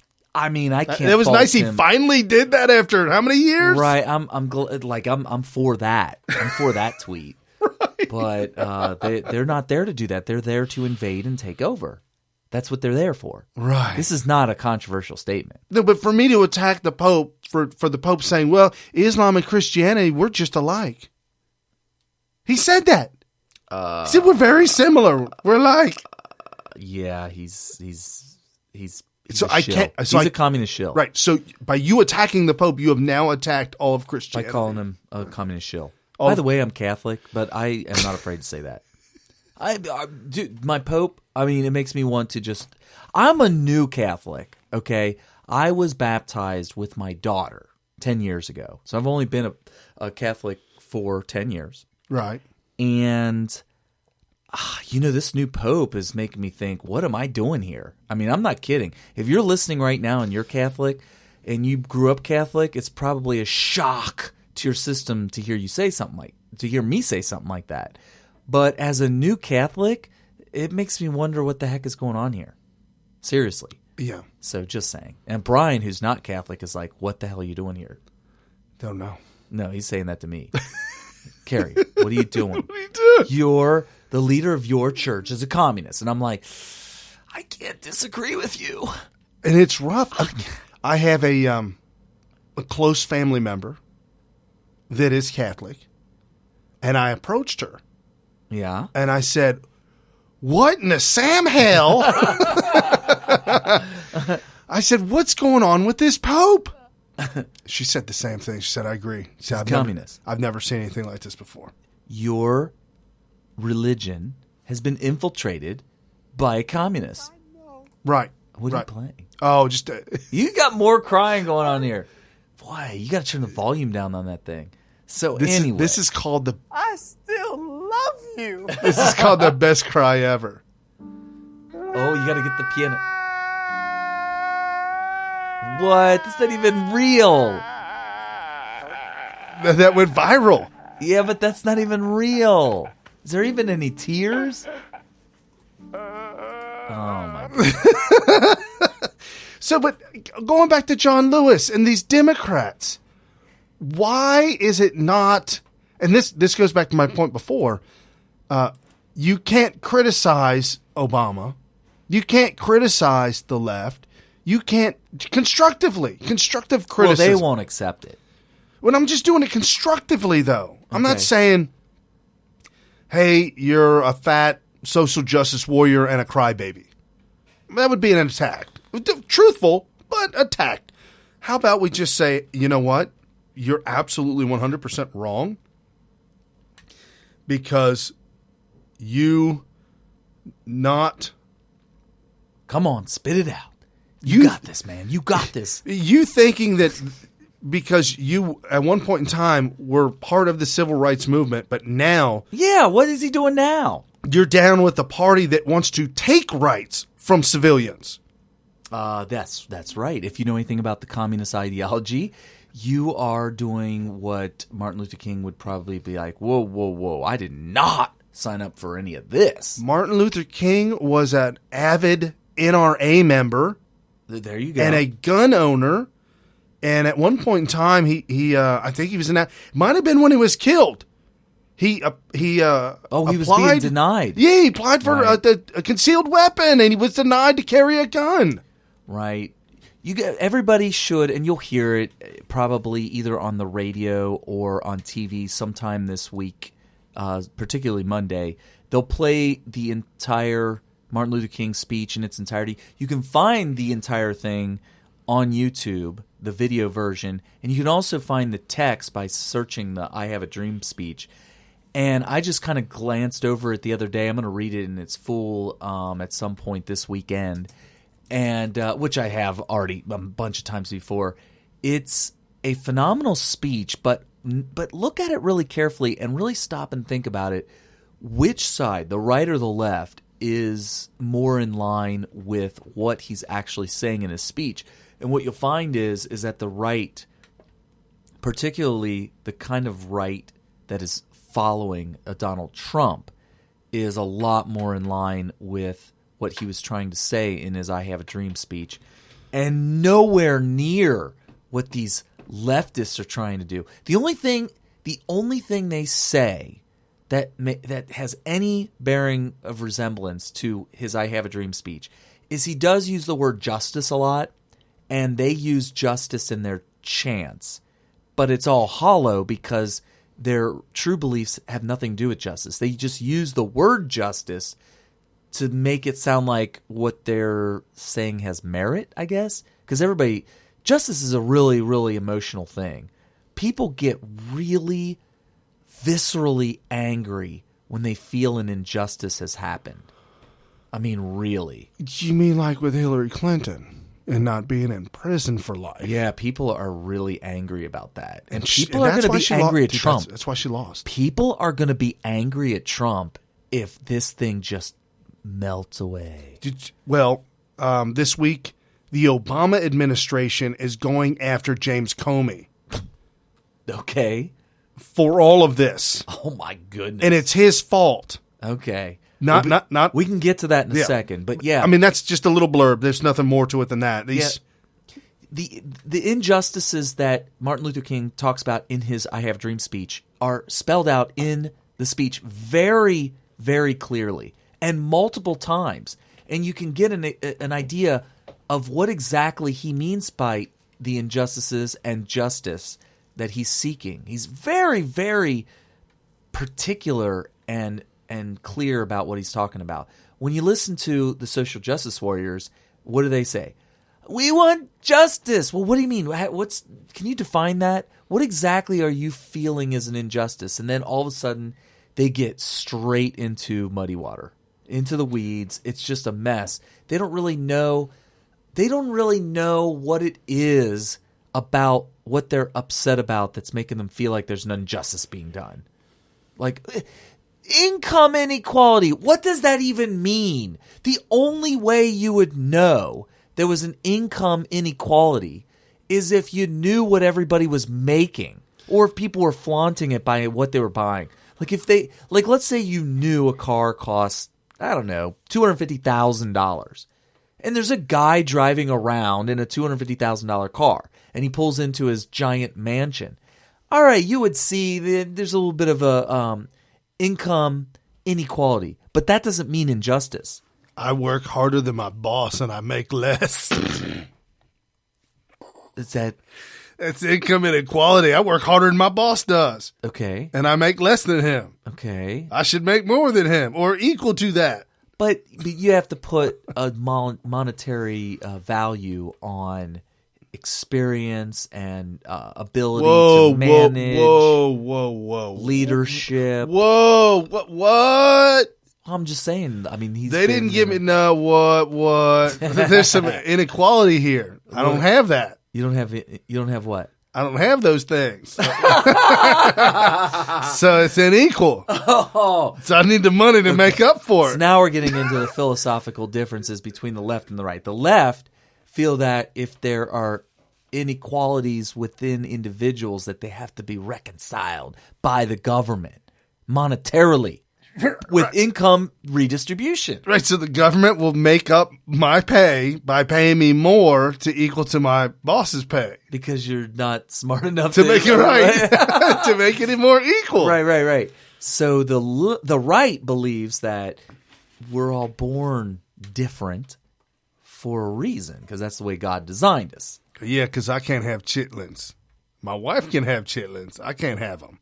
What? We're born differently. Yeah, because you're a man. Well, you can go get something to me. A Caitlin. A Caitlin. Go get a Caitlin. The Bruce special. Get the Bruce special. Well, the Bruce special would be for a woman to a man. The Caitlin special would be for a man to a woman. Okay. There's the Caitlin package. Copyright Smyth Radio, by the way. The Caitlin package. Oh, how big? Do you want the supersized package? No, that's the Bruce package. That's the supersized Bruce package. Oh, okay. And the Caitlin reduction. Oh. Caitlin reduction, the Bruce package. All right. Wow. I'm glad we worked that out here on the show. Right. So, if anybody out there wants to create the website to make that happen. Oh, my gosh. So, anyway. So, yeah, that's the difference in the philosophies. Something else, if you want to go back in history, and I love music and I love old blues and jazz music, and I didn't know if it would be able to come up, but I guess it kind of fits a little bit by what we're talking about. There was a civil rights activist back in the day by the name of Booker T. Washington. Okay. And he was against, well, not against, but him and another civil rights activist, W.E.B. Du Bois, had different varying ideas of, one was more of a liberal and one was more of a conservative. Booker T. Washington, his whole philosophy was, no matter what your skin color is, no matter what your sex, your gender, no matter what it is that you physically are, if you hone your skills and you put your nose to the grindstone, as he specifically said, keep your nose to the grindstone, keep at it, keep working at it, and become the best at that you are, and you will always be recognized sooner or later for that what you do that is above and beyond anybody, regardless of your gender. Like blues musicians back in the day weren't widely recognized in the turn of the century, during this time, 30s, 40s, and 50s. And there was a video your dad brought me that he got from the library. They were destroying all the VHS tapes. Destroying them? Destroying all the VHS tapes. Okay, so he wanted to make an archive. Yeah. And I said, this is not even possible, because I scour this stuff on the internet. There's no video. I've got all the music of these great singers, but there's zero video footage of it. And this is video footage of these black blues, southern blues singers in a house singing. Like 3 or 4 of them. Just a couple families. I think I remember seeing it, actually. One guy's, played it. Yeah, one guy's name was Buka. They called him Buka. Okay. Buka White. Well, his name was Booker T. Washington White. His parents named him Booker T. Washington. After that, his cousin had a child. That child's name, B.B. King. What? Right. That's amazing. And if you want to talk about B.B. King, there's nobody that does not know B.B. King. Oh, yeah, everybody knows B.B. King. The hardest working man in all of music. I mean, B.B. King, he died on the road. Yeah, he never stopped. No, that's all. When I was in my early 20s, I thought he was like retired and me too. old. And they had a commercial of him doing something about diabetes, and I manage my diabetes. Yeah, he sticks his finger with that thing, and it gives him his blood sugar level. Yeah. I guess he's retired now. No, they said he was on the road 360 days out of the year, touring, playing music. And let me tell you, folks, you want to talk about a hard worker. B.B. King was probably, I don't know anybody that worked as hard as he did.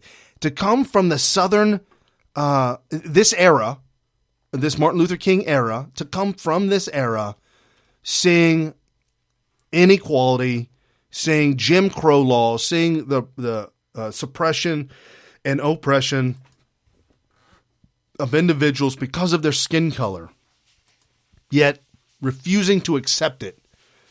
And some of the greats that he played with. I mean, Eric Clapton played with Eric Clapton. He's a white guy. Right. You know, played with Stevie Ray Vaughan, one of the greats that he loved. Stevie Ray Vaughan died early in a plane crash. He was white. Mm-hmm. Did a concert with Sheryl Crow. She's white. Right. I mean, to me, it seems like they might have all been left liberals anyways. I don't know. But it seems to me that B.B. King tended to be a little colorblind. And that's good. Yes. Right. I mean, that's what, do we have that clip of Morgan Freeman talking about race? Have you ever seen that one? That is phenomenal. We played it on the show before. We did. He was being interviewed and he was asked about when race relations in America will improve and all this kind of stuff. And he basically said, when we stop talking about it. Hey, I got 55 seconds of it. Yeah, that's probably it. Black History Month, you find... This is great. Ridiculous. Why? You're going to relegate my history to a month? Oh, come on. What do you do with yours? Which month is White History Month? No, come on, tell me. Well, I'm Jewish.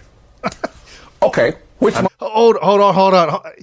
He's White History still Month? white. White History Month? Oh, no. We talked about this last week? Oh, we talked about this show. Whoa, I'm not white. I'm Puerto Rican. Right. That was earlier this show. Didn't we talk? We talked about the Jewish community last week. And Yeah, talked about, I've never seen a Jew that's not white. Right, and there's Jewish people out there that'll go, whoa, that's racist. He did. Right. He just said, oh, I'm not white. I'm Jewish. Why is there so much white hatred and white guilt? I'm telling you, when you say, whoa, we're not talking white history, to me, don't accuse me of being white. I'm Jewish. That's a problem. And that's from CBS. And Wallace, is that Wallace? Yeah, Mike Wallace. Okay, here we do it again. History Month, you find... Ridiculous. Why? You're going to relegate my history to a month? Oh, come on. What do you do with yours? Which month is White History Month? No, come on, tell me. Well, I'm Jewish. Okay, which month is Jewish History Month? There isn't one. Oh, why not? Yeah. Do you want one? No. I don't either. I don't want a Black History Month. Black history is American history. How are we going to get rid of racism? Stop talking about it. I'm going to stop calling you a white man. Yeah. And I'm going to ask you to stop calling me a black man. I know you as Mike Wallace. You know me as Morgan Freeman. There you go. There you go. Dude, he was taken back. And when he asked him, so which month do you want for Jewish month? If you could have seen Chris Wallace's face, his reaction was I realized he was caught in the corner. Yeah, he was like, no, I don't want to offend black man. No. Oh my gosh. No, but I'll tell you what, Morgan Freeman nailed on the head, and I think it goes over the head of almost everybody. It's too sophisticated for the general average person to really get. But he's 100% right. You don't need to... When you call Morgan Freeman a black man, you're associating things about him, or you're trying to assign a history to him, or maybe a culture to him that may not actually be true. So he just wants to be known as a guy that you know as Morgan Freeman. And Mike Wallace, not a white man, but a man that you know as Mike Wallace. Instead of, well, he's a white guy. A retarded Jew. Oh, my gosh. Oh, man. Brian wants to get us in trouble. I'm done with this. Dude, he was so being cucked. He got cucked. He got cucked. Wow. All right. So anyway, yeah. I mean, no. I mean that Morgan Freeman got it right, and I'm glad that we played that on our Martin Luther the King weekend special. By the way, if you hear me say Martin Luther the King, that's for those of you who like references, that is my hat tip to Coming to America. Because that's what they called him in the barbershop. Right. Martin Luther the King. Right. Yeah. Well, because I mean, he is the king. Martin Luther the King. Ever since I seen that movie when I was a kid, man. It's hysterical. It's Martin Luther the King. It was Eddie Murphy said that. I know. You know what? I was on Netflix the other day, and I was looking to see if I could show that to the kids. Nah, there's too much cussing in it. You can't. And I forgot that there are a couple of scenes where... Where what?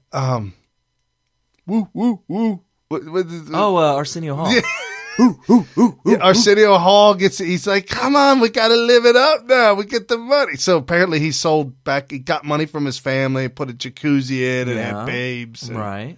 So what was the inappropriate part? I thought they were like naked in the jacuzzi. Were they naked? They might have been. I'm trying to think of what was it just cussing that makes it rated R? There was a lot of cussing, but where was the naked part? I feel like there was a naked. Oh, your royal blank is clean, Your Highness. That is right. And she did not have anything on. No, Yeah. she was. They started that off with a bang. Yeah. In more ways than one. So maybe I fast forward to the beginning. Yeah, you might want to get through that, because there might be some giggling in that. It just won't work. No. It just will not work at that age. So, Why are you sheltering your kids? Exactly. The movie Team America rated R, almost rated. They wanted to rate it X. Why? Because the marionettes were simulating sex. And you showed that to your kids? No. I wanted to go through that movie, and just cut out those parts, and then play the movie. Would it have taken away from the plot? No, but I'm afraid my kids are going to grow up and they'll be like, like 15, 16, like, no, my dad, I've seen this. This is the greatest movie ever. Okay. And then they watch the real undaddy cut version. Okay. And they're like, oh my God. Hold on. At 15, that won't be 15? Oh my gosh, Brian. Well, there is another act though that goes too far. Well, it's all about the Film Actors Guild. Oh yeah, that's an unfortunate acronym. and they actually do. Yeah, it's rough. Wow. To get a job in Hollywood in the Film Actors Guild, you have to perform. Oh, you have to perform. Okay. Yes. So wrapping up John Lewis and Black History Month. Yeah. I'm glad we took the high road on this and just decided to have a lot of fun and laugh because he's a moron. Okay, so Trump did tweet out, "Hey, before you throw stones, look at your own district and how it's falling apart." Right. So here's the stats. This is from Breitbart. Breitbart took Trump's tweet and then added to it and said, "This is why he said that." Okay. And this is John Lewis's district. Lewis's district encompasses most of Atlanta, named as one of America's top murder capitals by the FBI. Here are some samplings of crime headlines from the 2 weeks of 2017. This is 2017. Last 2 weeks. Yeah. Just a couple of headlines, local news. Man found shot to death is Atlanta's first homicide of 2017. Police. Teen found shot, partially undressed in Atlanta. 2 men with gang ties sought in quick trip shooting. Man found shot to death on DeKalb apartment balcony. Suspected gunman still on the run as manhunt continues in Orlando's officer's shooting death. So a cop was shot. Lewis declared on Friday he will not attend Trump's inauguration. This was interesting. On Friday, PBS's NewsHour, New York's columnist David Brooks reacted to John by saying that President-elect Donald Trump isn't legitimate by asking, whatever happened to when they go low, we go high? Why? Because that's what the Democrats say. I mean, this is what Hillary said. But why is it... When you go low, we why go is it high. inappropriate for him to say that? Well, because he's saying that John Lewis should go high, and that he's taking the low road. Certainly shouldn't go as low as he's been going. Right. That's ridiculous. He could join the Film Actors Guild. Go really low. Going that low. Wow. He would be accepted. He would pass with flying colors. Colors, lots of rainbow-like colors. Okay. Wow. So, are we done beating that one up? Do you have any more to beat up on it? Or do we have to go to the big headline for this week, which is Golden Showergate? That's going to be nothing more than a golden shower. Thank you, Mr. Rush Limbaugh, for opening that segment. Oh, he's so kind. All right, so let's get to the fake news that just won't quit giving. It's still giving today. Oh, yeah. I mean, this show will probably be outdated in a couple days because more news is going to come out, and we'll have to report on the new news coming out the following week. But this all started last Tuesday. So last Tuesday, and the weird thing is this, my first reaction when this story came out was, this feels like I heard this before somewhere. And come to find out, once subsequent more and more information came out, it really was a recycled story. So the stories that I heard during the election was that Russia has compromising information on Trump. And video. Yeah, information to video, whatever the format is really, obviously it does matter because video, we're not to the point yet in our technology to where you can successfully fake a video. I mean, you can't even get away with CGI in a movie still. Like too much CGI and you're like, oh my gosh, what is this, a video game or is this a movie? I came to see a movie, not a video game. CGI is annoying. So obviously if there's video compromising information over Trump, this could be a problem because he's going to be our president. And if he makes decisions based on blackmail from, let's say, a country like Russia, that would not be representing us, but he would be a shill of the Russian government or the Kremlin because of this blackmail information that they got on him. Correct. So this is what I heard during the election cycle, and I was a little bit concerned about it. But here's the weird thing. It never became the November surprise. It was supposed to be an October surprise or maybe an early November surprise. They were hinting. Rick Wilson. They've been sitting on this for that long? It started last summer. Golden showers? They knew about this. Not only did Rick Wilson was the original source. Hold on. Rick Wilson is Rick Wilson, wasn't he in a movie? No. You're thinking of Luke Wilson or Owen Wilson. No, he played he was on a beach, shipwrecked on a beach. Oh, you're talking about Bernie. Like Weekend at Bernie's. No, it was a white volleyball with a hand. Oh, that's yeah, he was the volleyball. No, all right. So Rick Wilson is a Republican cuck. Okay, I'm glad. Yeah, know that. He was an early never Trumper. I can't even remember if it was because he was such a cruise crew guy or if he just was anybody but Trump. He was a big part of the Egg McMuffin movement. Oh, wow. Which is Evan McMullin from Utah. And he was one of those guys that all the way to the bitter end, to this day, is a never Trump rhino. I call him rhino because in every sense of the word, he cannot possibly be considered a Republican or part of the Republican Party, can't be conservative. I don't know what the hell he is. He sounds like a Democrat's shill. But anyway, he's the source of this supposed video that originates from Russia. Okay? Okay. By the way, up to this point, let me just start off by saying this. There is no video. There's just a story that a video exists. Okay. All right. So that's the source of this. So here we go. October comes, and I'm waiting for the big October surprise, and there were a couple little things. And then there was November, Nothing really big, nothing really to take Trump off of his game. And then the election happened, and then Trump wins, and then that's it.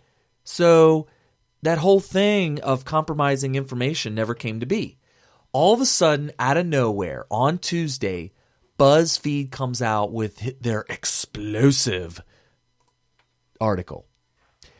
And this article is about a dossier. And the actual article is titled, "These Reports Allege Trump Has Deep Ties to Russia." Because remember, as soon as Trump won the election, then they started to blame Russia.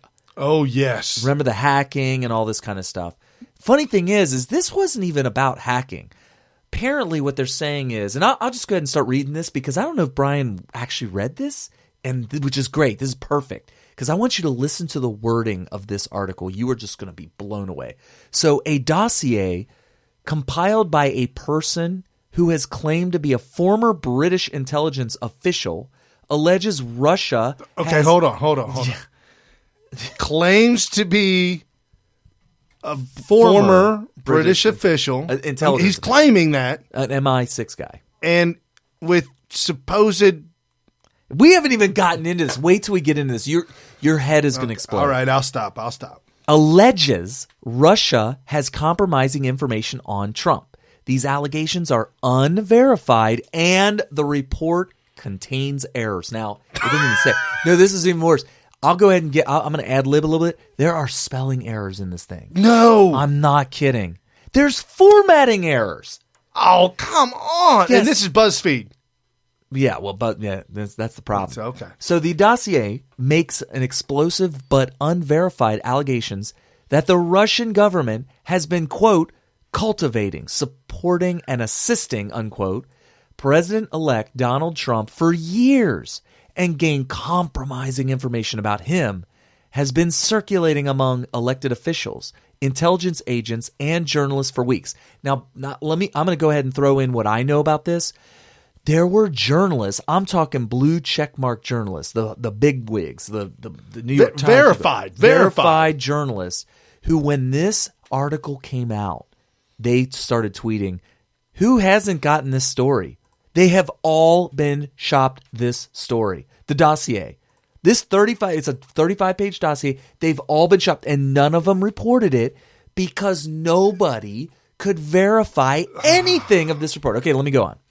The dossier, which is a collection of memos written over a period of months, includes specific, unverified, and potentially unverifiable allegations of contact between Trump, aides, and Russian operatives, and graphic claims of sexual acts documented by the Russians. BuzzFeed News reporters in the U.S. and Europe have been investigating various alleged facts in the dossier, but have not verified or falsified them. Oh, isn't that convenient? What? Yeah. So CNN reported Tuesday that a 2-page synopsis of the report was given to President Obama and Trump. So you remember when the FBI and the CIA presented stuff about the Russian hacking to both Obama and Trump to allegedly prove that it's been happening? This is one of the things that they were given. Dude.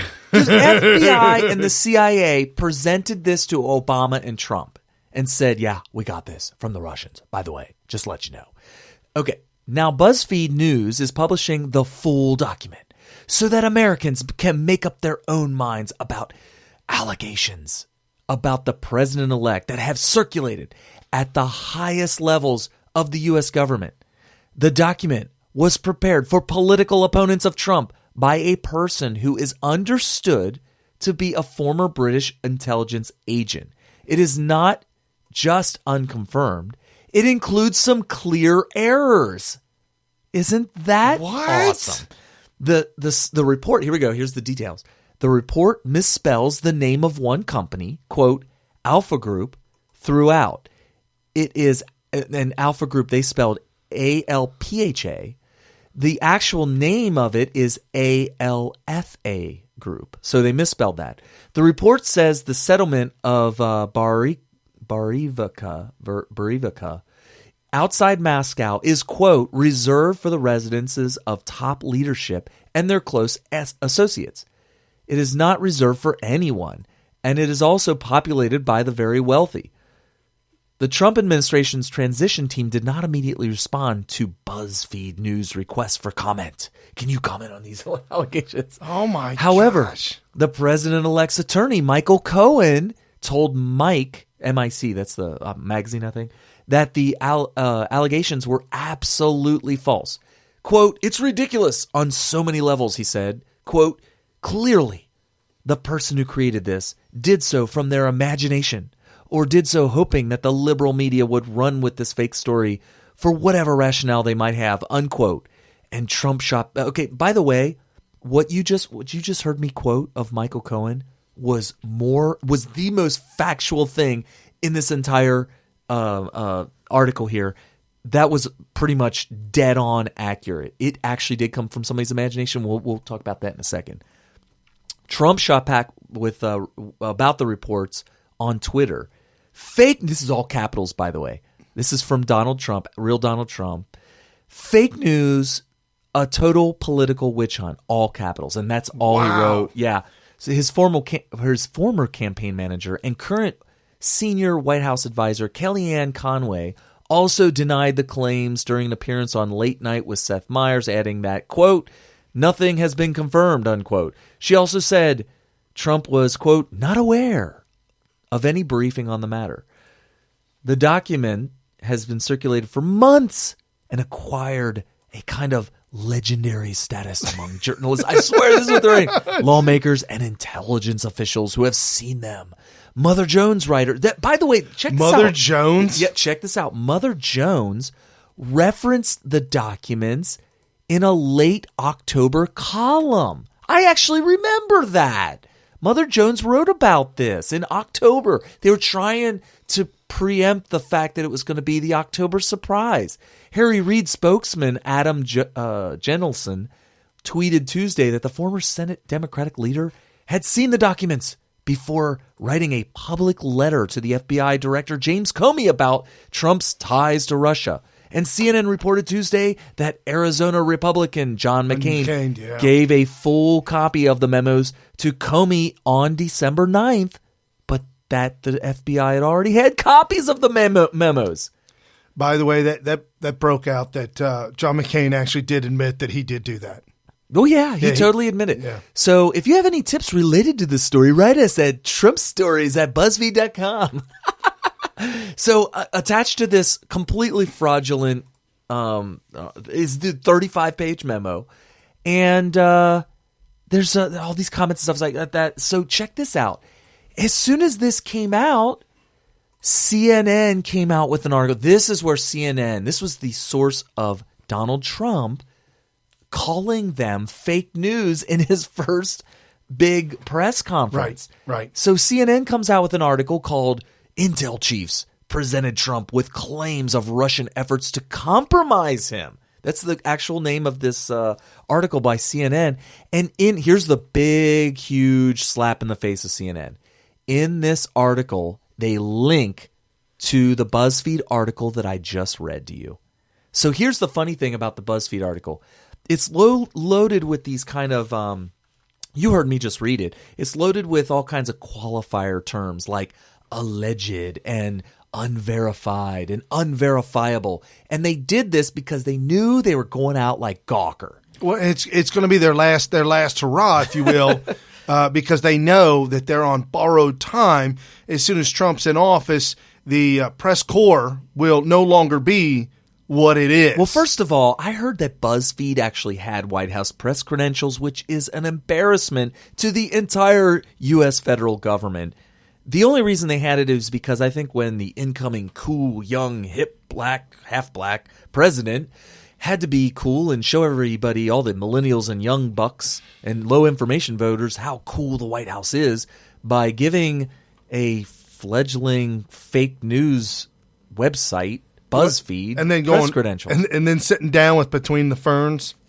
Oh, my gosh. Yeah. That actually, you know what? He made that work for him which is hilarious because then between the ferns came back for Hillary and didn't go over so well. We reported on that earlier. Dude, it smoked her up. Oh, that might have been the beginning of the end for her. Hey, how should I get a hold of you? Is email good? Oh, so painful. So anyway, so CNN in their article linked back to that one, and that caused right here. I'll even read the sentence. CNN has reviewed a 35-page compilation of the memos from which the 2-page synopsis was drawn. The memos have, and here's the link, since been published by BuzzFeed. This, what I just read there, is a clickable link. And when you click on it, it goes back to the BuzzFeed article. That right there got CNN to be widely condemned as hashtag fake news media. So now, Washington Post has been proven to be fake news media by us. And now we can now you can reference this part of our show, today's show, anytime you want to go ahead and discredit anything CNN says by saying, well, they're fake news. And BuzzFeed as well. I mean, just BuzzFeed they're together. Right. I don't think they haven't even established the kind of credibility that would make an accusation of fake news even that bad. You said it was a compilation, or that's what they wrote. It was the whole thing, 35 pages. They called it a compilation. Oh, compilation. Yeah. Did I misspeak? Sorry. Oh, I thought I heard compilation. I got a little I didn't want them to compilate. It's a compilation. COMP, compilation of memos. I need to enunciate better. Anyway, so all this sounds very, very shady and damning, and I was thinking, ooh, this is not good. Well, breaking news later on, like the next day, maybe one day later, or maybe that day, somebody on 4chan, which, by the way, in case you're not hip to 4chan, basically 4chan is like this giant forum. It's a big forum. It's a big community, if you will. It's been around forever. And if you go to their website, 4chan, you will see that they must have been around forever. It's literally in the same kind of format that forums were in back in the late 90s. They haven't really... It kind of reminds me of the Drudge Report. And it has been around forever. And they haven't really even changed their format. No. Drudge is flat, straight. It's a white sheet with links on it. Right. And that's it. And 4chan is a very old school style to it. And the hackers and gamers on it like it that way. Are we having a shower? This is a shower. We're in the shower. So here's why. I'm glad you put the shower in there. Here's why. I'm going to read you a single paragraph from the 35 pages. That's part of the video that I got from Russia. The Russia sent you that? Sent me the... Okay, so if you look on the 35-page memo, on page 2, paragraph 2, it talks about this compromising information that Russia allegedly has on Donald Trump. And this concerned me. This is supposed to be our new president of my country, and it's going to make America great again. And we have not found any dirt on him yet. Not real dirt, right? I mean, because grabbing a posse, everybody does that. Everybody does that. Tongue in cheek. So anyway, back to... That's my safe zone. Oh, in the golden shower. Okay. So if you look at the second paragraph, the Russians have compromising information on them. Let's find out what that compromising information might be. In terms of specifics, a source confided that the Kremlin had been feeding Trump and his team valuable intelligence on his opponents, including Democratic presidential candidate Hillary Clinton, for several years. See more below. This was confirmed by source D, a close associate of Trump who had been organized and managed his recent trips to Moscow, and who reported also in June 2016 that this Russian intelligence had been, quote, very helpful, unquote. The Kremlin cultivation operation on Trump also had compromised offering him various lucrative real estate development business deals in Russia, especially in relation to ongoing 2018 World Cup soccer tournament. However, so far, reasons unknown, Trump has not taken any of these. Okay, paragraph 3, this is the golden shower. However, excuse me, didn't mean to scream into the microphone there. However, there were other aspects of Trump's engagement with the Russian authorities. One which had borne fruit for them was to exploit Trump's personal obsessions and sexual perversion in order to obtain suitable compromat, which is Russian for compromising material, on him. According to Source D, where she has been present, Trump's perverted conduct in Moscow included hiring the presidential suite of the Ritz-Carlton Hotel, where he knew President and Mrs. Obama, whom he hated, had stayed on one of their official trips to Russia, and defiling the bed where they had slept by employing a number of prostitutes to perform a golden shower.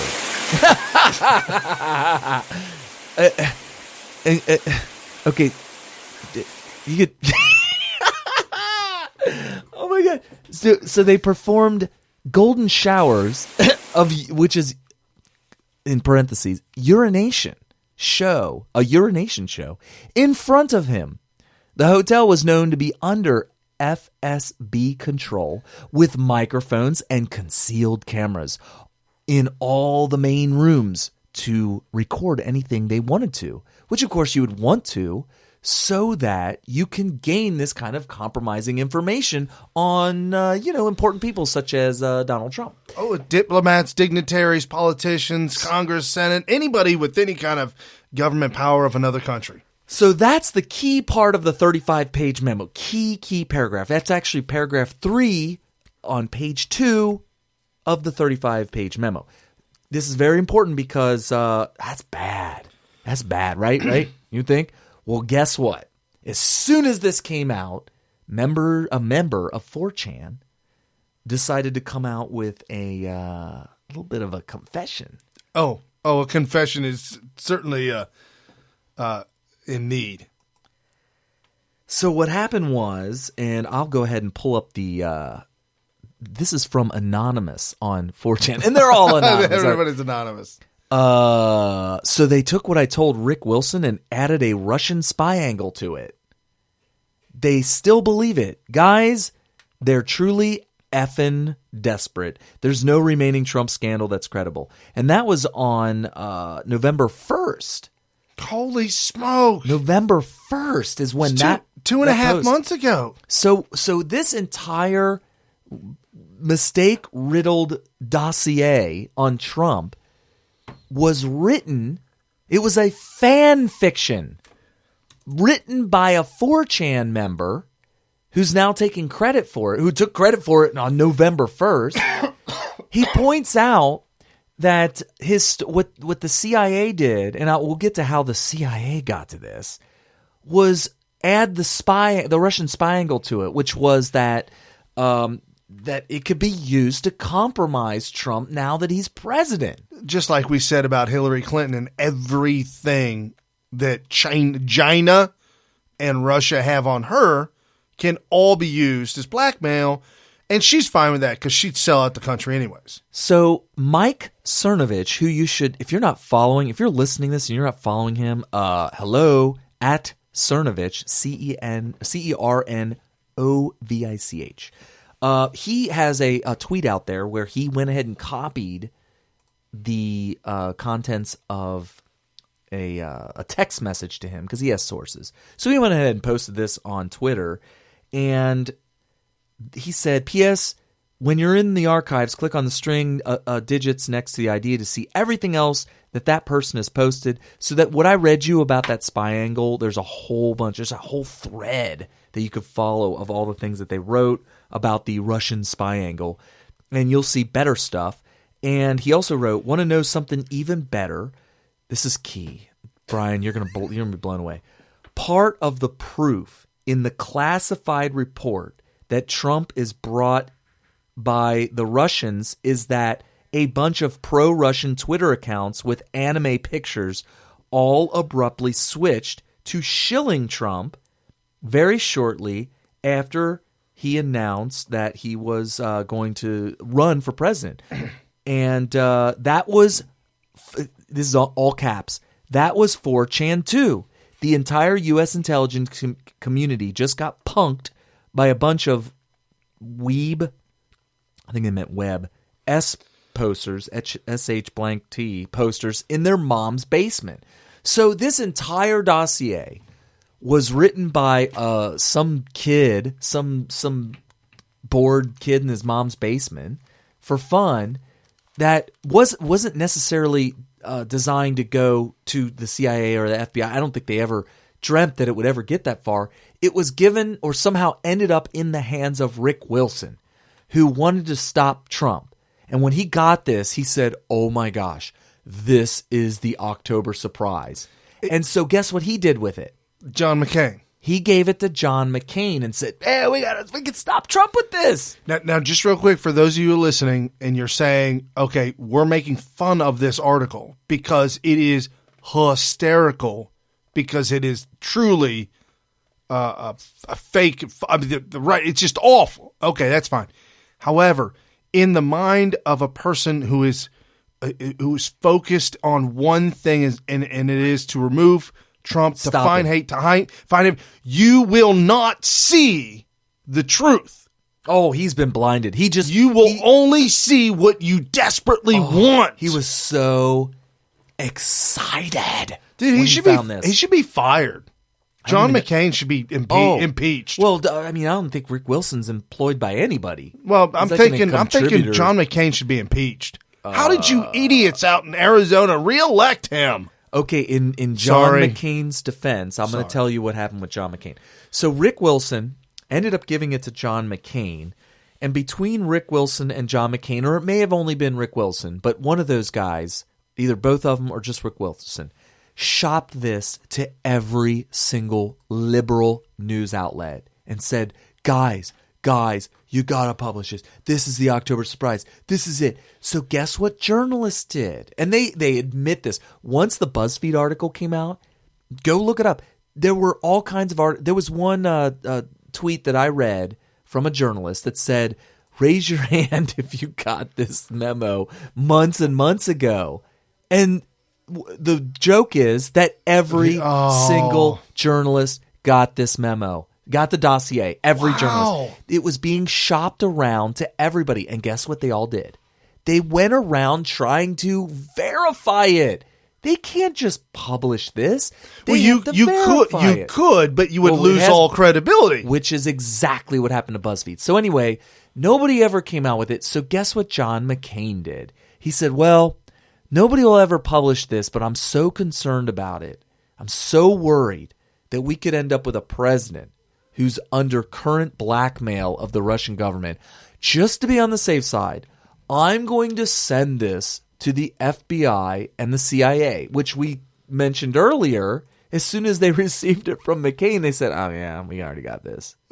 We got this. And you know what? Got copies of that. Guess what they did? They said, well, we believe it's true, but we got to verify it. Okay. And guess how much they believed it was true? They went to Obama and Trump to present it to him.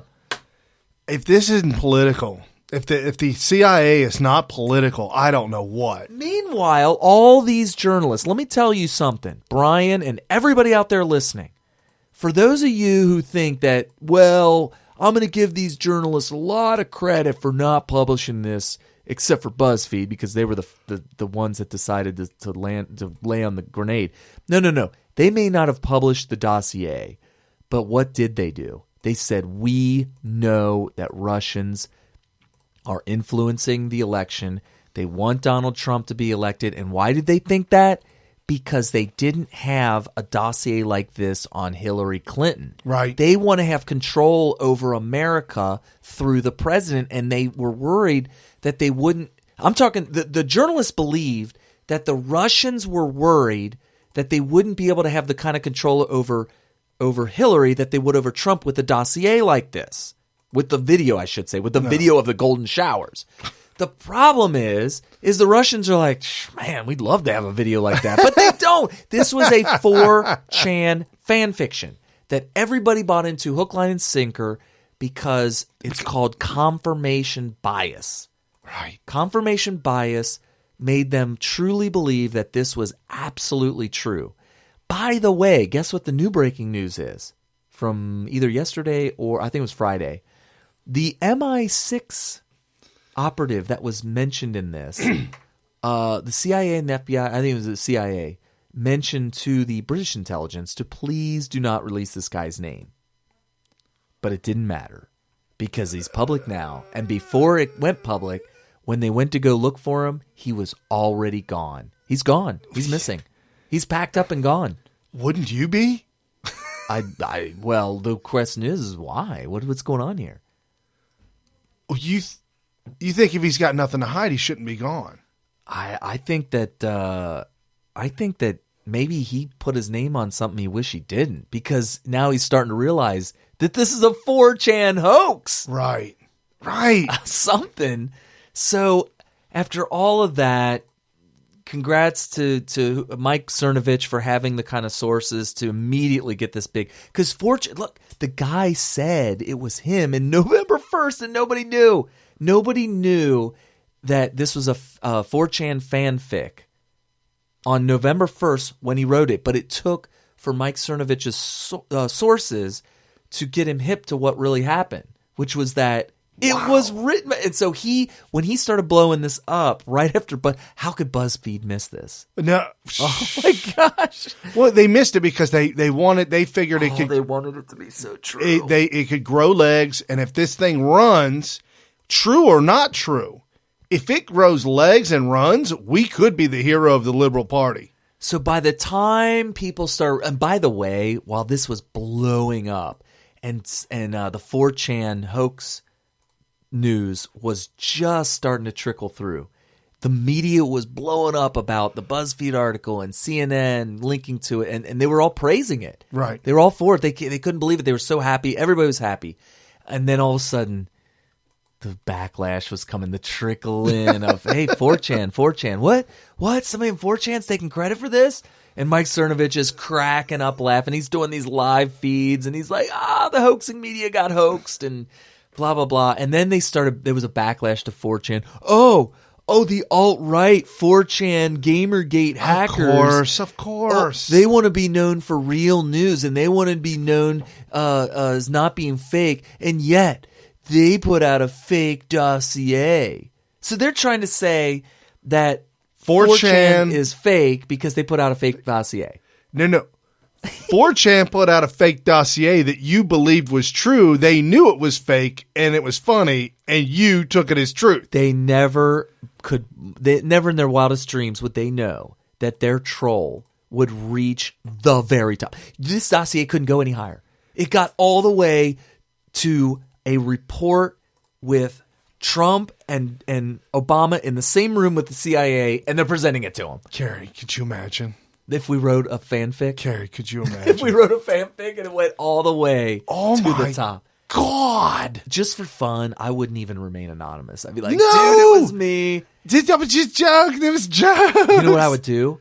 I guarantee you that the original document, the Word doc that you wrote, would have an original date on it. Yeah. Proving that this was completely originated before, like you were the originator of it. Yeah, you could prove that on your hard drive that you typed it, and that you were the originator. When you saved it and then published it a week or two later. There's also a date associated with the origination of the document. Okay. So yeah, totally, there would be electronic proof of that. I would be like, no, for real, you can have my computer. and deconstruct it, dude. This is totally from my computer. Give me a pat on the back. Oh my gosh. So anyway, so they're going to remain anonymous, whoever made it, and that's cool, whatever. But we know what's not anonymous, and that is that BuzzFeed is the new Gawker. I'm hoping. We also know that's not anonymous. I love the sound effect. So I'm hoping, and I know. Oh, by the way, Michael Cohen, when this was going down, before anybody knew that 4chan was fake, Donald Trump actually said this in his press conference. And are we going to go ahead and play a piece of that? But we don't have this one, but I'll go ahead and say what he said. Michael Cohen was implicated in this. And so Donald Trump said, Cohen, get your butt in here and bring your, I want you in my office now, and bring your passport with you. So he's like, yes, sir, President Trump. Yes, sir, President-elect Trump. So he runs into his office, Trump Tower, brings his passport. He cracks it open, starts flipping through the pages, and said, you weren't out of the country during this date. No, sir. I wasn't. Not out of the country. No, I'm here. Well, what are they talking about? So a little bit of investigation, just a little bit, found out that Michael Cohen, that was there getting urinated on, was a different Michael Cohen. You mean allegedly? Oh, allegedly. Allegedly taking a shower. Oh, he's taking a shower. It was a shower with a golden shower. Some friends. Anyway, turns out there was, the name Michael, very, very common. And Cohen is pretty common too. It's not a really rare name. Smyth is a little bit more common.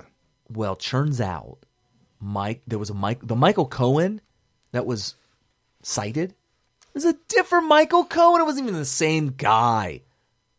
So 4chan struck gold. Oh my gosh. By calling out Michael Cohen, and coincidentally, no. They didn't mention what happened is when the CIA got this, they said, let's see if there's any names we can attach this to. And they found a Michael Cohen. So it was political. Oh, are you kidding? 100% political. So Trump is calling out that he's going to clean. He's going to drain this. He called out swamp. When I first heard that he called out the CIA and the FBI, I was really confused and didn't understand why he would do that, because you don't want to attack the CIA. I mean, remember J. Edgar Hoover? The hand that feeds you. Oh, J. Edgar Hoover, man. He was like the most powerful person in the world because he had total control over the presidents. He had full blackmail ability over everybody in the world. Right. And so ever since then, it's like the FBI is like, you don't want to mess with them. Well, it turns out it was right for him to call him out because they legitimized the document by not coming out and saying, or at least just keeping it under wraps and saying, nah, we believe these are fake. They believed they were real. And it gave legitimacy to this fan fiction. There's a meme that somebody put up and said if Russia did hack, if Russia did do all this stuff, then what are we paying these guys for? And there's 3 different agencies, $98 million budget, $150 billion budget, $1 billion budgets for the Central Intelligence Agency, all these billions of dollars in their budget, and they can't get this right. Well, they need to be blasted. They need to clean that swamp up. Do you have the a little clip of his? This is from so later on that week when it was 100% sure, at least in Trump's mind, when Trump realized he's 100% that this is fake and that he's vindicated, he had the most perfectly timed press conference because I don't think it was known. I don't think it was widely known. I still think that there was a majority of people that were believing the dossier and didn't know that it was a fanfic and it was fake news. And man, did he ever come out swinging. It was the greatest press conference I ever seen. He actually attacked by name both BuzzFeed and CNN. And CNN... So DJT is on the line. Yeah. And he's that was not... Sorry about that. We're going to the CNN conference with... And as far as CNN going out of their way to build it up, and by the way, we just found out I was coming down. Michael Cohen. Michael Cohen is a very talented lawyer. He's a good lawyer in my firm. It was just reported that it wasn't this Michael Cohen they were talking about. So all night long, it's Michael Cohen. I said, I want to see your passport. He brings his passport to my office. I say, hey, wait a minute. He didn't leave the country. He wasn't out of the country. They had Michael Cohen of the Trump Organization was in Prague. It turned out to be a different Michael Cohen. It's a disgrace what took place. It's a disgrace. And I think they ought to apologize to start with Michael Cohen. Sir, since you're attacking us, can you give us a question? Go ahead. No, Mr. President-elect. Go ahead. Mr. President-elect, Go ahead. Since you are attacking No, our news not you. organization, Not you. Can you give us a chance? Your organization's You are terrible. attacking our news organization. Your Can you organization's give us a terrible. chance Let's to go. ask a question, sir? Go ahead. Sir, Quiet. can you state, Quiet. Mr. President-elect. Go ahead. can you She's state asking a categorically- question. Don't be rude. President-elect, can you give us a question? Don't be You're rude. attacking us. Can you give us a question? Don't be rude. Can you No, I'm give not us going to give you a question? question. I'm not going to give you a Can you question. can you state You are categorically- fake news. Sir, Go ahead. Can you state categorically that nobody... No, Mr. President-elect, that's not... Go ahead. You are fake news. Okay, so that was Jim Acosta, and he is CNN's talking head, I guess. Journalist is too lofty of a term for him. He is fake news. He is the head of fake news. He was at the press conference, and he was upset that his boss, his employer, CNN, was called out by name by Trump for being what they are, which is fake news.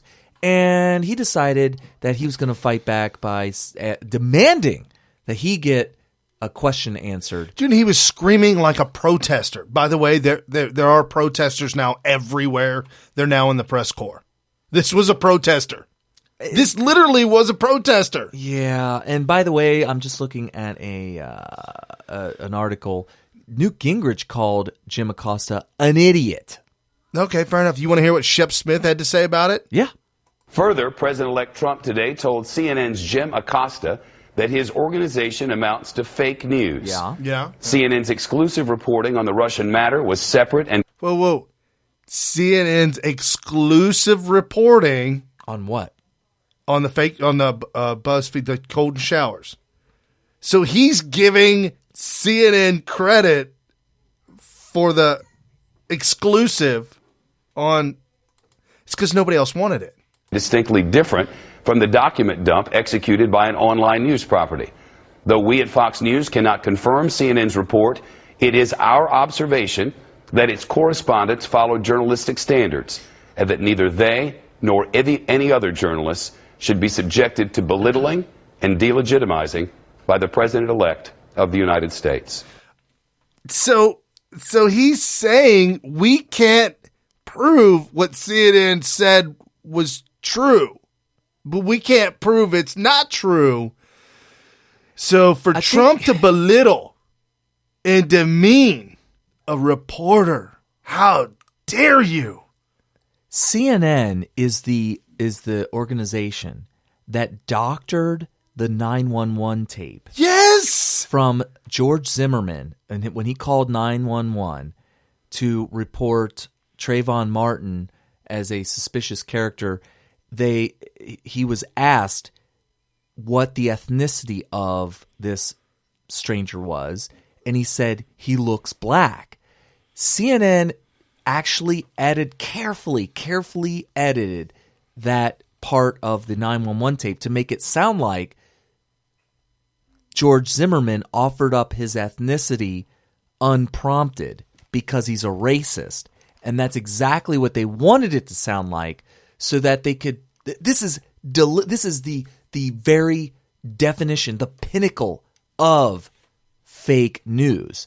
They are giving you fake information. They're making George Zimmerman sound like a racist by what he said, by leaving out why he said what he said, because he was asked. So let's do the 911 reenactment. I'm calling you. You're 911. I'm ringing. Pick up. 911. What's your emergency? He's black.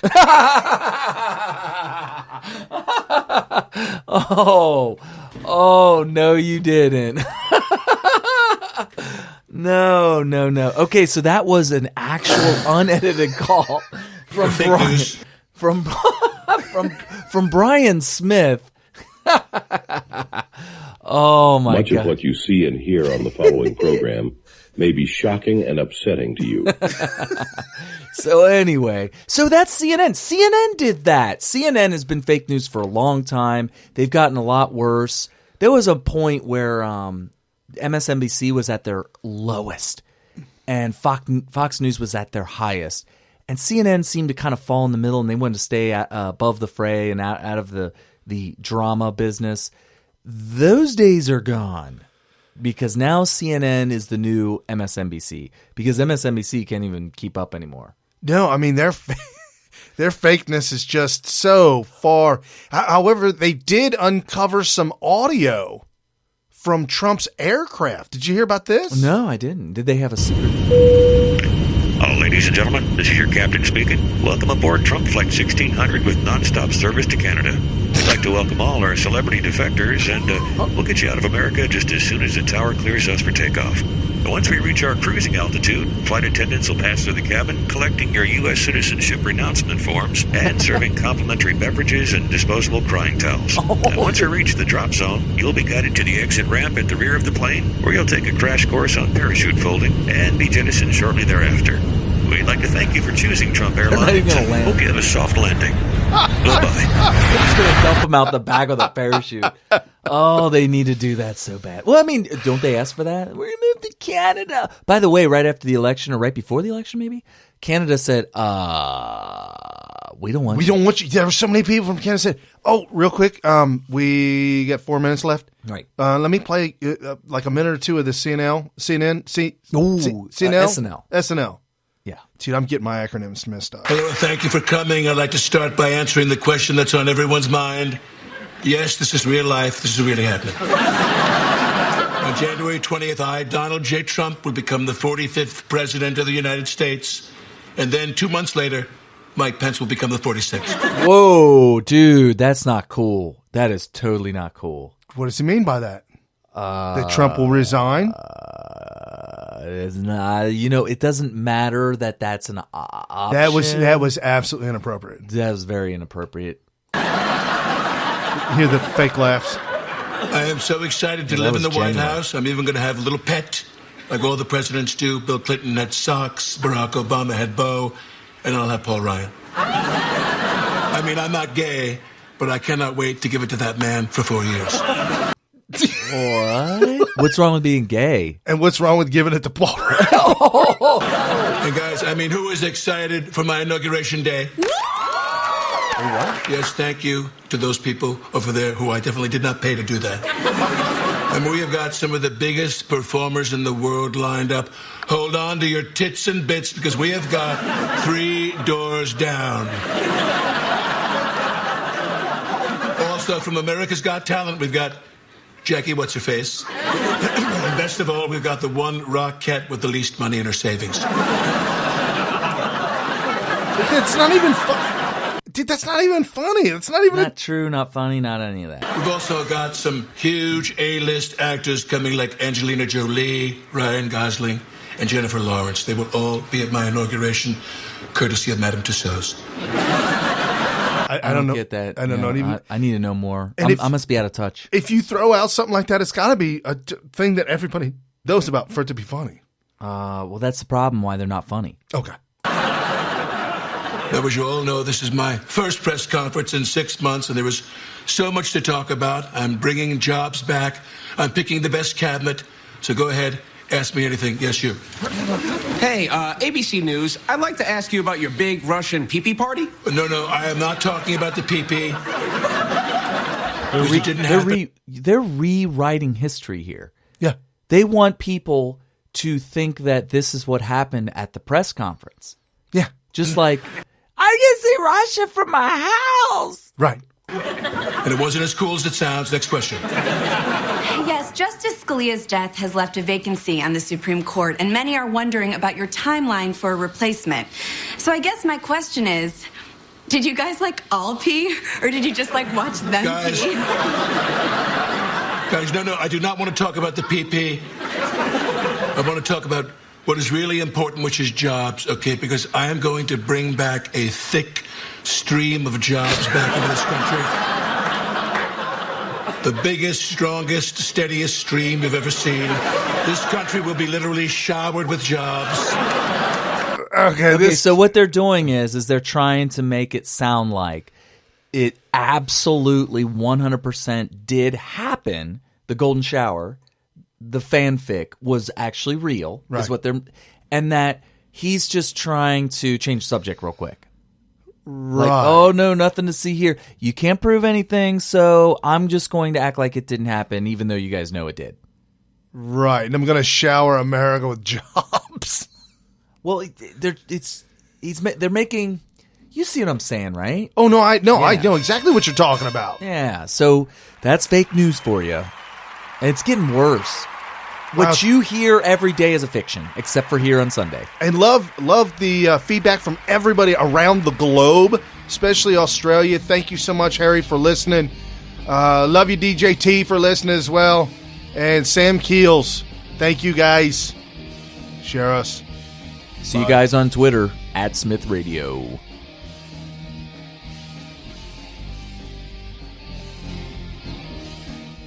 With unfathomable power. What kind of power? Unfathomable. It's without fathom.